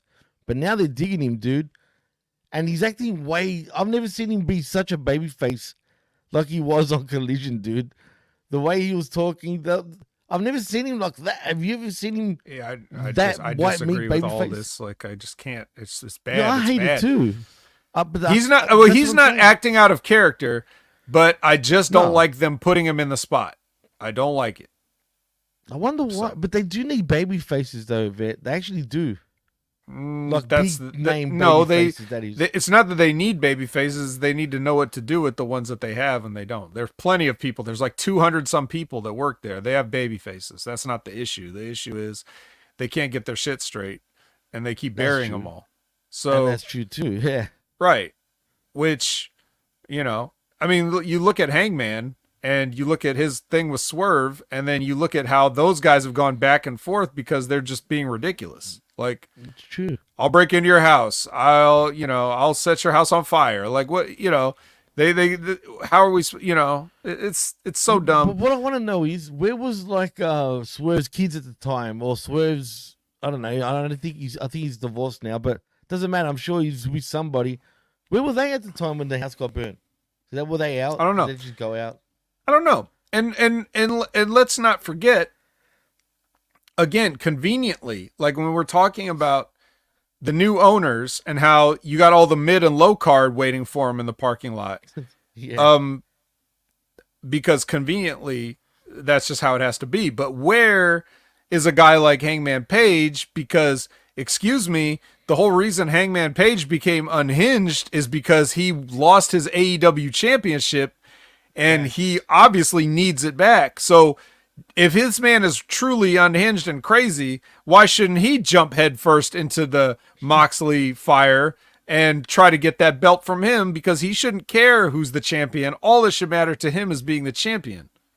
Yeah, but we're not seeing that story. Not at all. But you know what I am sort of noticing? They're kind of making him out like he's the dumbass, bro. He's kind of dumb. You know what I mean? He's a legit dumbass. I'm not going to disagree with that. It's hard to. Alexi is with Ricochet, and he's getting ready to do a promo, and then Lio Rush comes in, and he basically says, yeah, whatever you do, don't look past me, okay, to get to this. But it's easy to look past him, though, if you know what I mean. Yeah, to get to this international title. All right, so yes, Lio Rush. Before we move on, me and Jeff were saying, I want to see like a group of cats, because apparently there's a rumor that I'm talking about a stable of cats, and I'll explain in a minute. Like apparently Ali could be. Well, yeah, there's one cat. We got Prince Puma and Ricochet. There's another cat, right? Apparently Mustafa Ali could be coming in. Heck, you can make him a cheater. There's another cat. I'm sure there's a few more. Oh, he's not a politician anymore? Who knows? But the point is, imagine a Thundercats stable. Yeah, imagine it. Imagine Lio Rush as well. The cats are in their house, dude. Right, and imagine, Don Callis cat family. Yeah, this is why nobody else's booking ideas are any better. So it's money, bro. Well, what about Kyle Fletcher? Is he money? Because Lexi is with him, and he does a promo. Oh, busy cat. Bald Kyle. What mask? What's that mask signify, by the way? When he wears it sometimes. What is that? Oh, it's, nice little entrance gear. Little decorative. So it's just for just because yeah, look at my cool apparently. mask. God. Okay. Well, anyway, Mr. Baldy. Cole Fletcher. He's cleansed. Aaron is shouting no, and I think he means that Kyle is not money.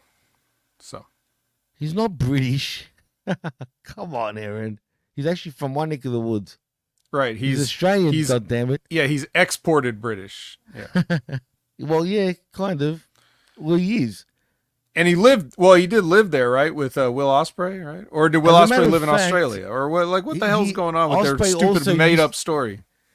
Well, I've heard Ospreay also say that he's actually lived in Australia before when he used to be with, what's her name? Got her name, dude. The New Zealander chick that's in WWE. Oh, yeah. What's her name again? I've gone blank. Rhea Ripley. No, not that one. But anyway, it doesn't matter. The point is, he was with her. They're not anymore. And apparently they used to live in Australia for a while. But yeah, who cares? Yeah. Who cares? Is a good. Well, that brings us to our next match. It's Penelope versus Robin Renegade. That's Blair Davenport. Blair Davenport. That's the one. Right. Yeah. What happened to her? She got one little shoving match with Naomi, and her mom got scared.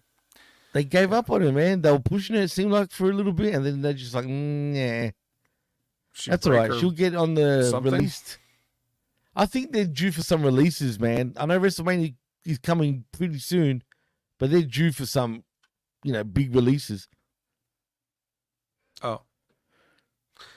Well, anyway, enough about that. Because now it's time for Penelope Ford and Robin Renegade. And this Jimmy right here, this is a match so that Penelope can get a strong win.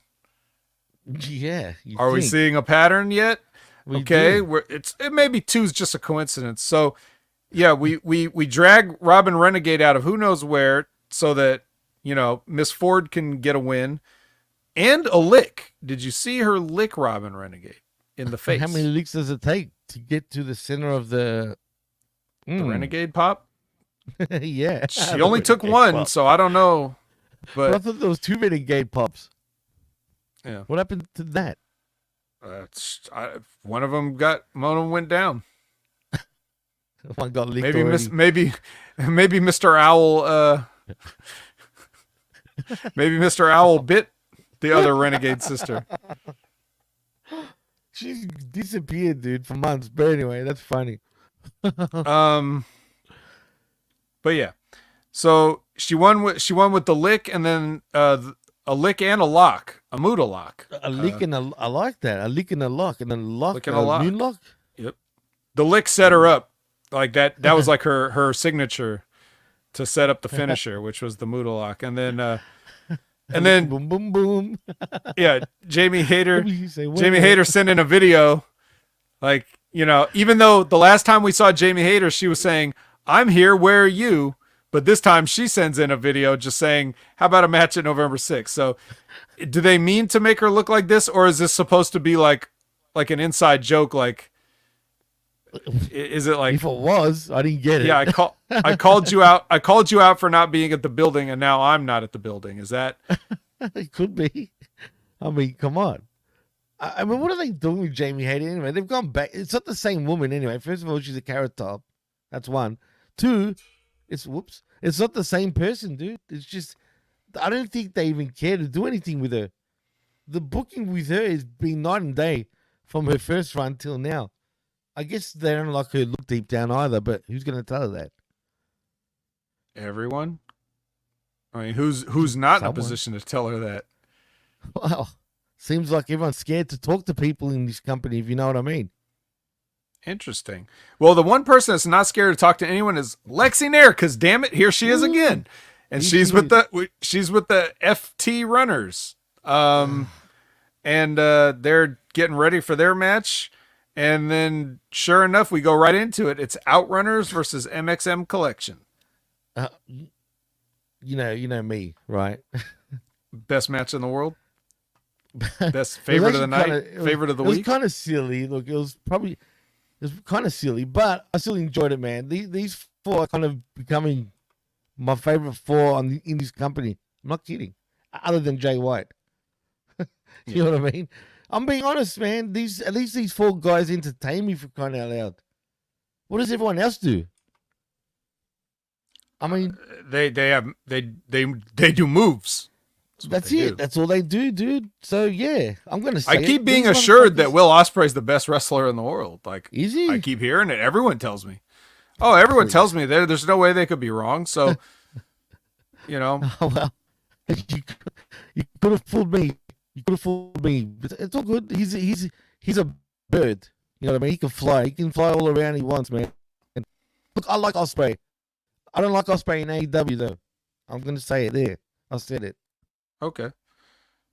Come on, bruv. No Tennessee couponer. I do not think the FT runners will step against the BCC. I just don't think so because it's not convenient for their stories. No way. Exactly. No way. All right. So because I like MXM and the Outrunners, I'm going to give them another piece of coaching advice. Okay. I like their match, but very clunky. It was clunky though. Well, yeah. I mean, we just gotta. It happens, but you did the spots out of order. Okay, you don't do a test of strength after you've already been hitting and slamming each other. You don't do that. It just doesn't make sense. The idea is if you're two comedy teams, you do all the goofy fun stuff at the beginning and then it breaks down and then you start getting serious. Like once blows are thrown, you can't just be like, if you punch a guy or elbow a guy in the face or pick him up and throw him on the ground or whatever, then you don't just go, all right, test of strength. You don't do that. So I was just going to say build it up. Yeah, you build it up, and just like anything, you build it. There's a logical order to things. That's it. Other than that, yeah, it was a little clunky, but it doesn't matter because they're two goofy teams, so it's not like they have to be the best technicians ever. It actually works in their favor if they're a little bit, off or sloppy because they can always turn it into comedy. Right, and it's not, and I don't really blame the Outrunners. I feel like Mansoor and Mace, or Mason, whatever you want to call him here, they kind of I don't want to say they're kind of still green, but they kind of they don't know how to, like, they're very slow with some of their shit. And I'm not going to say Mansoor is slow. It's more Mace that kind of Mansoor's on it. Mansoor's been good. I've been saying Mansoor's been good since they signed him off of that, Arabian Tough Enough or whatever it was. But like, Arabian Tough. Yeah, I've been knowing Mansoor was good, but no, it's true, right? But Madden, on the other hand, it's just he's got to get used to his height in the ring, because he's just a little bit. It's big. You have to work things just slightly. You have to get used to your space when you have that much extra limb length. You have to run the ropes differently. You have to be in different positions to give and take things from people. So he just needs more matches, and that's all. But he's got the idea. He gets it. He just got to practice it. That's all. Because it really stood out in this match when it comes to Mason anyway. But yeah. Right. So, yeah. So like, they hit the Total Recall. Outrunners do for the win. Yeah. Awesome, man. And they got a massive pop. Yeah. Do the people love the Outrunners? Because like, that's the thing. This is the second time where they've been in a town that's like kind of not that hot, really. Like, at least they're not hot for everything. Hot. Right. They're not hot for the whole show, but the Outrunners get them hot. They got them way hotter than the main event did. I'll put it that way. Please. Like, Iowa was rocking with the Outrunners, bro. And Jay White. Especially the greatest tag team in the world. Yeah. Didn't get the crowd as up as the Outrunners and MXM did. So please. FTR is so getting cold, dude. Yeah, cold I'm telling McDonald's, you, as cold, Ice-T would yeah. say. Yeah. Nigel is going to sit down with Wheeler Yuta for the important interview. Now, I almost liked this. Almost. You did? Wow. Almost. Except for one thing. What's I that? didn't. So come on, you gotta warn me. Look, because I couldn't do it, too late. Because the idea, no, you don't put a rim shot on that, bro. That was a good one. Well, lucky. Okay? You only put rim shots on the bad ones. Like Right. he tried to appeal to Orange. That's where you put a rim shot. Come on. Yeah. You put that on my obvious bad ones and everything that you say, and then you got to know when. Okay. You can't just put a rim shot on any joke that gets made. Okay, it's for bad jokes. I do it all the time. Come on. Well, for what you say, you should. I used to be really bad though. Like really bad. Used to. Preteen idea of dramatic storytelling is what I wrote. Because, yes, because you think like, okay, Jimmy, believe it or not, I understand what they want to do. I understand what they're trying to say. Right. They're trying to say Bryan Danielson refuses to step away when he doesn't have it anymore, so they took the choice out of his hands and put him out of his misery. That's what they think their story is saying. But what they actually did was they took a guy who already lost the title and said he would retire if he did, and now you guys are just murderous assholes about it because you didn't need to do it. If you already won and took the belt from him, mission accomplished. Right. It doesn't matter what he does now. All you're doing is hurting his quality of life, supposedly, that he's going to go spend with his family, and that has nothing to do with you, because if he's retired, he does not in your way anymore. Right, so exactly. If you wanted to tell this story, the way to do it was Bryan Danielson loses to Swerve. Swerve keeps the belt. Bryan Danielson says, part of me thinks I should call it a career, but I just can't walk away yet. And then you do the thing where you try to kill him because he refuses. Even when he's done, even when he's cooked, he tried to win the title for one big last gasp and hurrah, like a crowning moment. Like, I tried to win. Damn it, I couldn't beat Swerve. And Moxley's looking at this like, Danielson, there was a time when you would have ate Swerve alive, and now you can't do it. You're an old dog. You need to be put down. You refuse to walk away. We've given you your chance to walk away, and you're not doing it. Now we're taking matters into our own hands. Now we're going to try to kill you. Even if I just set aside all the legal ramifications of what they were doing, even if I just put that aside, just from the story, that is how you would make that make sense. You don't have Danielson win the belt and then just drop it like a month later, like, oh, no, he retires now. Like, no, that's not the story you want to tell. None of these are the stories I would tell, but it's not up to me as your company. You could do what you want. But I'm just telling you, if I'm Jimmy Jacobs and I'm your right-hand man, and you're telling me this is what you want to do, I'm explaining it to you. Well, if that's what you want to do, you need to do it this way so that it makes sense to everybody and it tells a better story. What you did the worst possible option in every scenario, and it makes no sense now. Yeah, no, I agree. 100%, man. It's AEW, man. I mean, Labrat wants to know, why was Yuta crying? Because he cries, Labrat. That's what he does. That's what he's good at. Well, he was sad at the time, but he changed his mind later. He's disheveled, though, still. Who's this? Will Rally Sport 1. Hi from the UK. Great Britain. Hello. Do you guys know Kyle Fletcher? Anyway, that's an inside joke if you've been listening for a while. So anyway, yeah. So that's what I have to say with it. But what I did like about it was Nigel, his acting and his attitude about it, because here's the guy that's saying, like, when Yuta's like, if anybody should understand, it should be you. And he's like, yeah, no, I'm not like that. I tried to do it professional, kind of like what I said about Shelton Benjamin and that.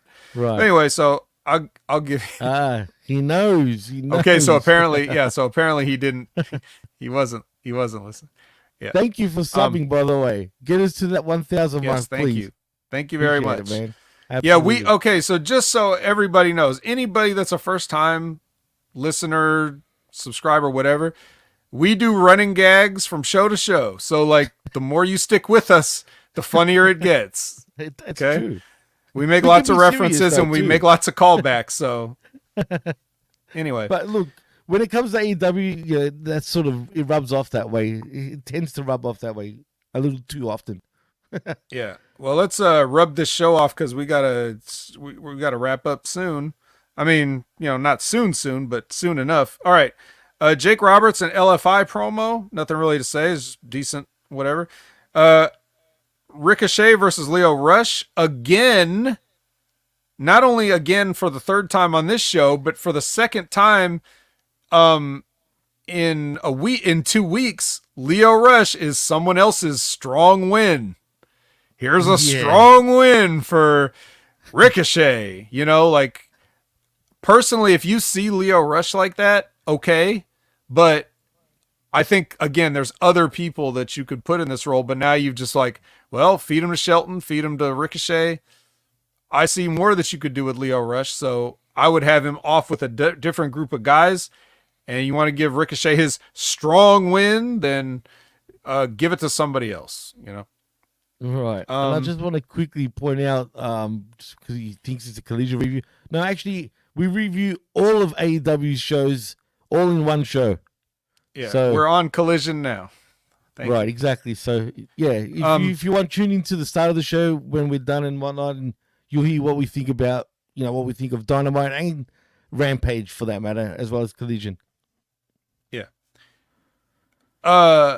Yeah. Jeff says he should retire, I assume meaning to Lio Rush, but you know what else should retire? The jokes about Lio Rush's retirement. Like right. it is now wrapped back around to where it's not funny anymore. It's like saying Kevin Nash's quad. Like you're the first person to ever think of it.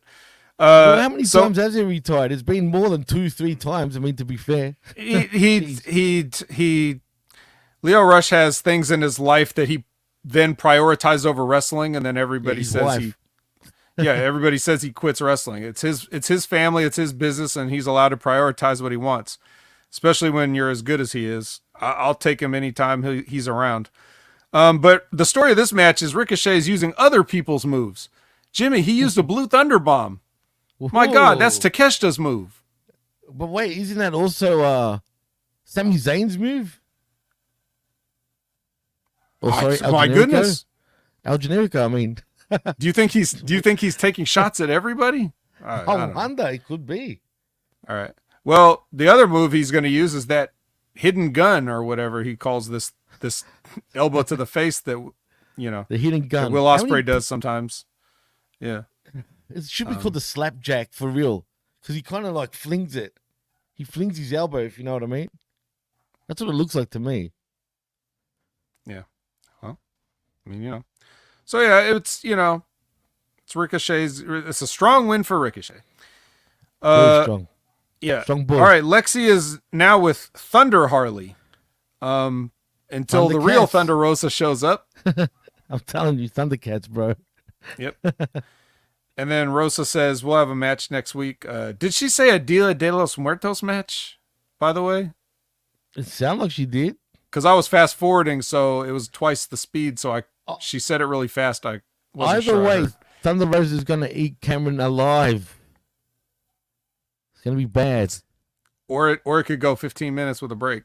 Which it will. It will go 15 minutes. Yeah, you forget what I said. You're right. I got to neutralize myself. Lab Rat confirmed that she did say Dia de los Muertos match, which is I assume it's a hardcore match with some, pumpkins or whatever. Lexi is with Lexi. She's MVP of the week, Lexi. She is standing by for real. With the Undisputed Kingdom, and they were like inviting Mortos to go trick-or-treating or something. Again, at 2 times speed, it was hard to hear the words. Well, first of all, he's... I heard that part. And 2, is he not part of LFI now? No, he is, but UK still trying to recruit him back. But he doesn't want him anymore. Leave him alone, guys. Come on, man. He seems to be conflicted. I'm about to get it. Why? Why is he conflicted? Because when he goes, "Arr," like sometimes when they're talking to him, he goes, "Arr," so it's like he's not sure. I love him, bro. He's the best. He's gonna go, right? Like Tim the Tool Man. Yeah. I mean, why not? What's more manly than a gorilla that Tim Allen is impersonating? How about a minotaur? It's even more manly than a gorilla. It literally more manly. It's part man. Yeah. Part minotaur, part man. Mm-hmm. Part tortoise. Yeah. How about Anna Jay versus Viva Van? No thanks. And what is it for, Jimmy? It's for a strong win. A strong win that gets nowhere. No, really? It's super strong. Now, my goodness, she's ready to take that belt off of Mariah May because she beat Viva Van. You get it now? Wow. You get the booking now? Oh, I get it. I think. Strong win. See, they give strong wins for a lot of people, it seems. They do on Collision. On Collision, it usually happens on Collision. They get a strong win for their upcoming Dynamite match with whoever. Loss. So, but here's the deal. When Viva Van comes out, so that Anna Jay gets a strong win, now I'm saying, okay, that is how you do it. You grab a random Viva Van that goes all over the indies and sometimes shows up on Ring of Honor. You don't get like the people that could be something like Shane Taylor or Leo Rush or whatever and do that. You get a Viva Van. That's what I'm saying. So they got the right person this time for Anna Jay's strong win, right? And that's how you do it. And she wins with the Gory Bomb again, although the announcers called it the Widow's Peak. And it ain't the Widow's Peak. So I don't know. Move? Yeah. Interesting. But that's not it. But that's not it, right? I'm just saying the name. Yeah. Yeah, the Widow's Peak, you hold on to their head as like a neck breaker. Slam them down sort of thing. No. You hold on to the neck and you drop down. Oh, it's a stunner. Yeah, you're right. It's like a reverse stunner. Yeah. It's like you're right. It's like a reverse backpack stunner where they're facing the other way. The Gory Bomb is where you flapjack them out. That's what Anna does. But they called it the Widow's Peak. They shouldn't call it the Widow's Peak, though. Yeah, the idiots, exactly. He took the words out of my mouth. Don't call it that, please. Speaking of idiots, we got a package on Cole and Buddy. Oh, Jesus Christ. That's idiots, dude. Yeah. Then we get Lexi again. She's with Ishii and O'Reilly. O'Reilly has to do the promo because Mark Briscoe's not there. The word of the day is honor. Honor. Oh, yeah. I wonder what honor they're talking about. Yeah. Ishii's back for, I think he said some Japanese stuff. He basically said something like, it's been a long time, Jericho, but I'm back for revenge or something like that. No, it hasn't. It's been 3 weeks. A long time. Super long time. Well, I think he means a long time, like since they've actually had a match. Oh, it could be. Maybe. Like, with each other. Because Jericho tells the story about Ishii coming up to him and saying, do you remember me? Because I was a young boy back when you did your first Japan tour. Anyway, main event time. True story. Yeah, well, I know. You were there, right? So I was. FTR versus LFI. The brothers. It's the brothers. It's not Mortos. It's the brothers are in the match against FTR. They hit the Shatter Machine on the less over brother, and then Rush hits the Heat back. And then the Outrunners run them out. And then we're out of here. Everybody goes home happy. Yay. Speaking of Outrunners, does that mean we take it home now? Yep. It's time to send the people home happy, Jimmy. That's good. Because I'm going to get sent home happy too, just hearing this. Because we're getting ourselves running out of here, man. But before we do run on out of here, tell them where they can find you and what you're doing, Vet. Oh, yeah. Follow me at Opinion Haver on all your favorite social media platforms. Check me out on all the HMG shows. Check out the other things that people do, like Wrestling with Rhea Rogers and Stevie Richards show, and JTG's YouTube channel. and all that stuff. There we go. There's Rip Rogers right there. Actually, Stevie's latest episode, it could be a different episode by now because he's always uploading new content every hour, it feels like. So just not watching him for one day absolutely changes. But he's talking about video games too, his favorite video games, how that works. And, the newest episode is about the culture of fear in WWE regarding Vince McMahon, because that was... They're asking, like, how true is that everybody was always afraid around there? And so that's an interesting topic that they covered. And Stevie Richards right there. Go check him out. With James. Is that his name? Yep. Why all British dudes? No offense to our British listener whose name was Will or something like that, but their names are either James or Will. Interesting. What's up with that? Yeah. Popular in the wrestling names. business anyway. Very popular.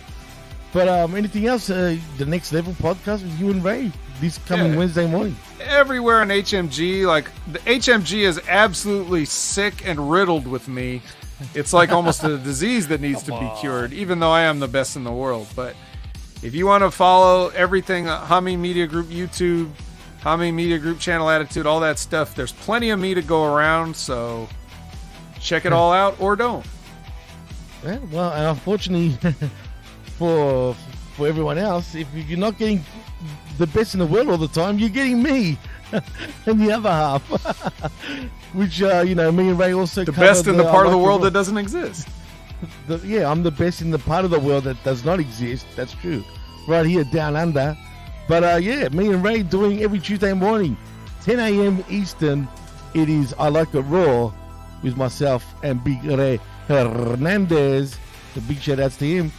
And, of course, the Smack Attack with myself and John.